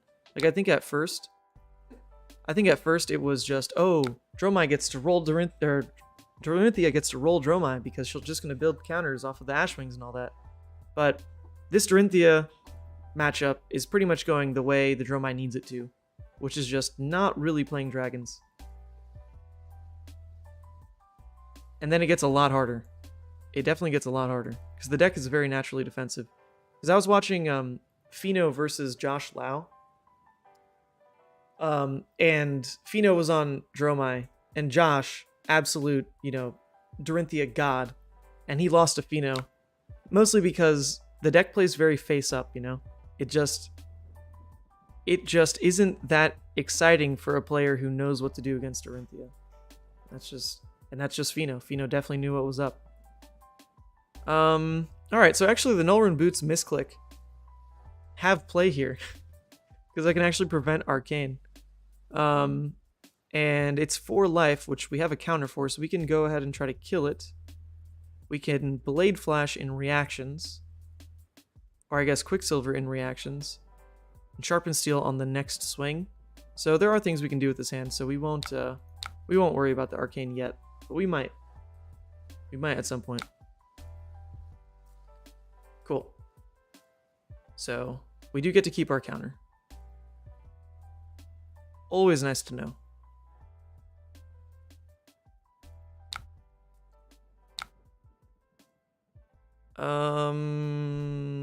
Yep. Pitch the Overpower. Kill Miragai and Blade Flash it. Give it go again. Mansense branching out? No. This is not a... We were just getting a little tired of Levia because I had 2 insanely long games against Dromai. I did win both of them. But I'm like, we need to break it up. We need to break it up. So then I played a Boltyn game. That was pretty much as you would expect with Raiden Boltyn. Just kind of did nothing. I had this amazing hand that was 2 cards that dealt 2 damage. It was really fun. And then Dorinthea, just because other people in the chat had mentioned they wanted to see Dorinthea. Happy to oblige.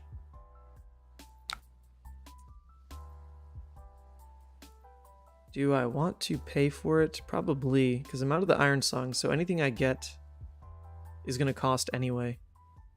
Yeah, so we can go this route. Because if he overblocks, then, I'm just keeping the singing anyway. Coming in for 8. Oh, baby. Let's see it. Alright, that's his last sink. That's his last sink. Is it his last sand cover as well? That'd be fantastic. Ah, it's an Oasis. How wonderful. Alright, so in that case, we will go for the singing. Oh my god. So he still has one sand cover. Probably one or two more Oasis. I actually didn't even see him pitch that card. So maybe he is just on the one. If we singing, we do need to go at least 2 over because Silken Form can otherwise eat it.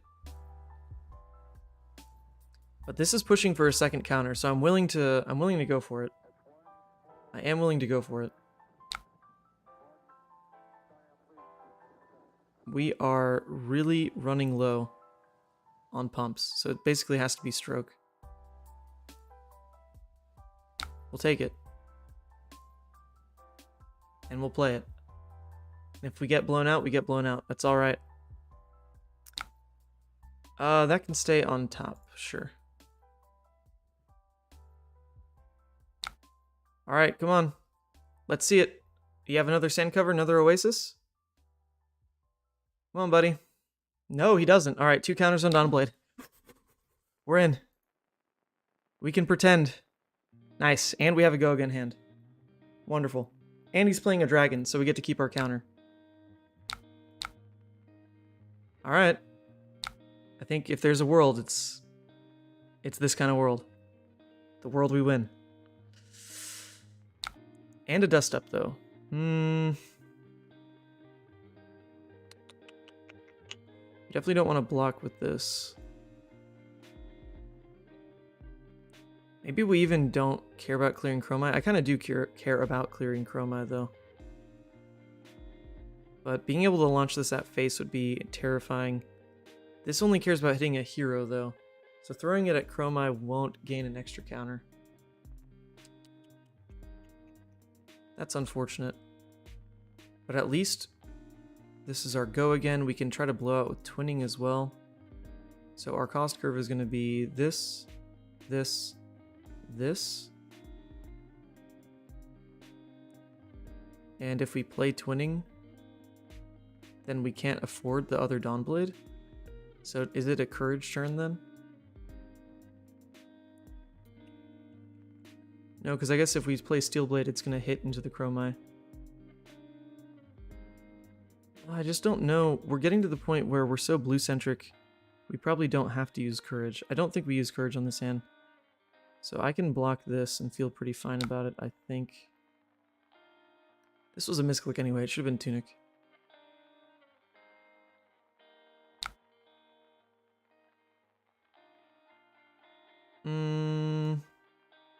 That's not right.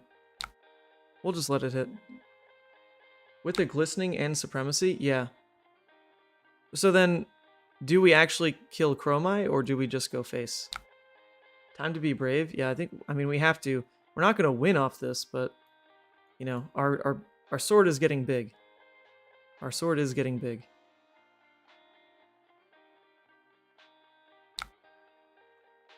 Glistening and Supremacy. Yeah, so we probably do just Courage then, right? I think it is. I think it is a Courage turn.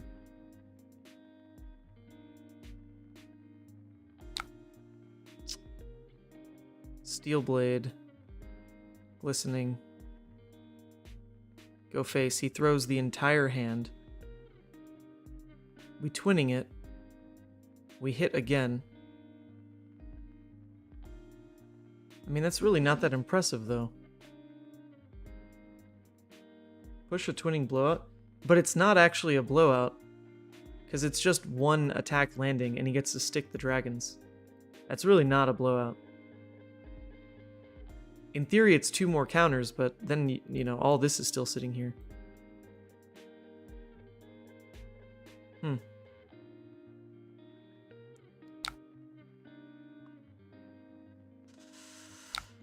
Okay. We'll still go for it, though. Here comes this.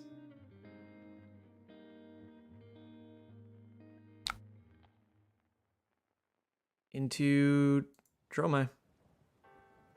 Yeah, I mean, it's a courage hand, but like, it's just, it doesn't feel right to me, honestly, but we do have to go for it. Like, clearing the dragon here. Clearing the dragon doesn't give us the glistening counter, but it does guarantee we preserve these, but then all we would have done is clear the dragon, swing face. The other thing with that hand is just double clear here, get another counter, and then just wait on the supremacy and arsenal the supremacy. I honestly think that would have been the better line to go.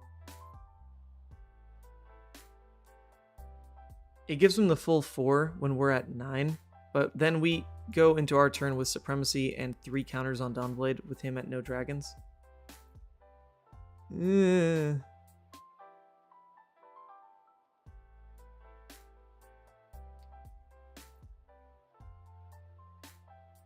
If this hit does go through, though, then we are at 4. We just left the dragons up. Okay.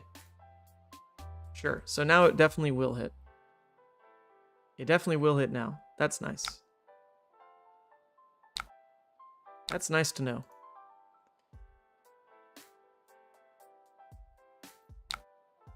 All right. Give me 2 more counters. Thank you.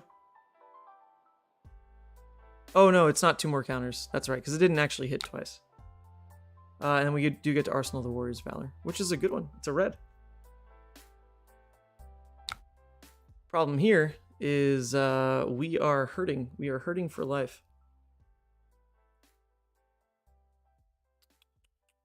These are all blue cards, but they're actually okay blue cards. I mean, this one's okay.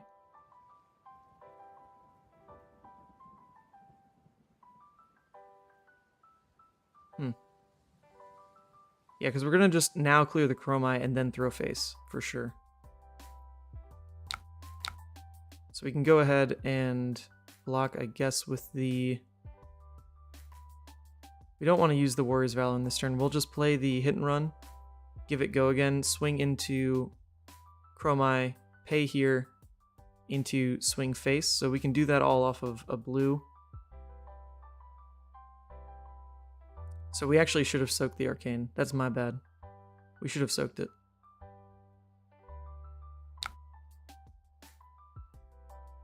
What do you think about the rumor that one of the drafts in Worlds is going to be WTR? Oh, I didn't even know that was a rumor. I don't think that's true. I would doubt that being true.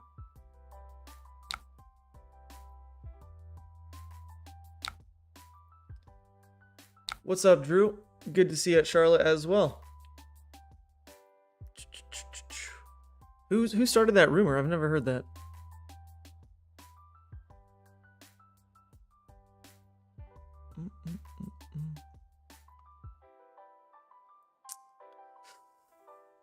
All right, time to kill Dromai. This is not feeling great. In fact, we might even play out the Warriors just to try to get more cards from hand. I'm not sure. I don't play this hero enough. It's probably not worth it because the Dawnblade couldn't actually swing one more time. But we'll kill the Dromai. Preserve the counters. Into here. Into swing face.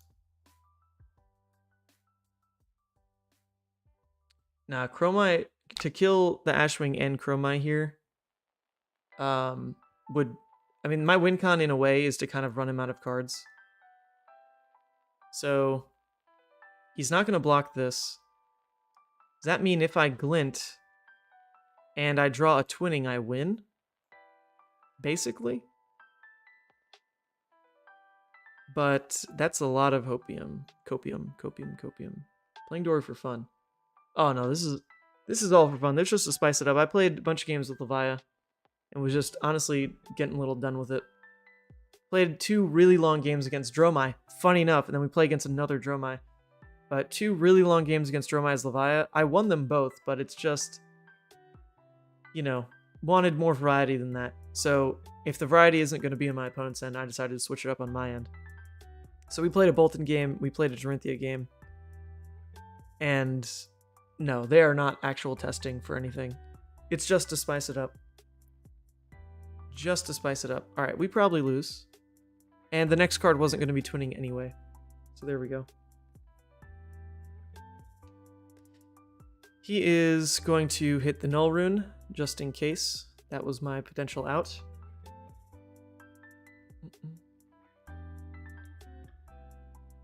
If he doesn't block, you don't draw. Oh, that's also true. Yep. Thank you. Billowing, billowing. So I guess in theory, since this is my last turn with the Nullrune boots, I should use them. But, I mean, the game's just over here. The game is just over. We'll protect the life while we still have it. Blocked that. Yeah, we can't pop anything, so it is just over. Alright, cool. Cool. That's it. 4 counters on Dawnblade. Almost decked him out. Not quite, though. And that'll just be the game.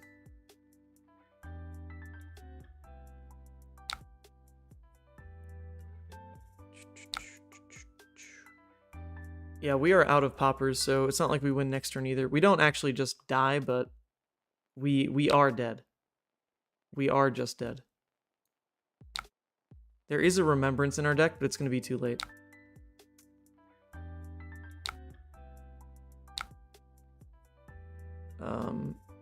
Sure. And then we'll just Dawnblade kill Tomultai. Oh, actually, if I have a shot, it's to not block, right? Because it would have been Warriors, Tomultai, swing face with Sharpen. I'd go to 1. Yeah, hold up, sorry. Sorry, I'm not going to block. Going to block. Sorry. Yeah. Alright, I thought I had to block that Ashwing. I don't. I can go to 1. Hell yeah.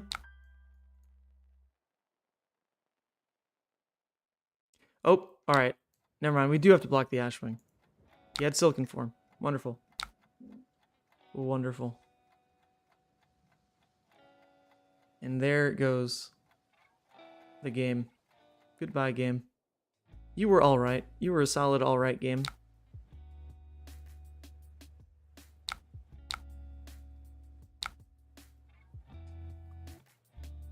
Ugh. Yep. Just over on this front. I guess in theory, pitching, you know, it would have been playing out the Warrior's Valor just to hit Tomultai to then swing Dawnblade at face, but it doesn't even threaten real cards, so nothing I do at this point, unfortunately, will change the game. At this point. Definitely things that were previously done in this game that could have changed it. But not from here on out. My one hope was he just doesn't have a red on this hand to kick off the chain of Ashwings, but he definitely does have the red. As we can see, 2 reds in fact. 2 reds. Here we go. One more attack, buddy. You got it. That's it. GG's. GG's. Alright. That is 4 o'clock. It's going to be it for the stream today. Man, those Levia games were a lot of fun. I shouldn't have swapped off Levia. I would have found an opponent other than a Dromai. Surely. But I do need to actually put together decks for worlds that I do care about testing. I definitely don't care about testing Boltyn or Dorinthea. Definitely don't. Yeah, to actually learn something else other than Fi would be nice. I think Icelander is going to be a good next deck to tackle. Especially since... Still would have killed your other Arcane? Yeah, it was over anyway. Oh, you're right. Yep. The Nullrune boots were gone. Yeah, so Brian Lorenz is going to join me for a deck tech on the channel, hopefully posted by tomorrow. He was top 4 Nats player on Icelander. So after that, I'll have some tips up my sleeve on good Icelander gameplay, and we'll probably start exploring that next. But that was it for today. That was it. Those Levia games were lots of fun. Undefeated on Levia. Gotta feel good. But then, Jesus, Boltyn, Dorinthea. So, we'll catch you guys tomorrow. And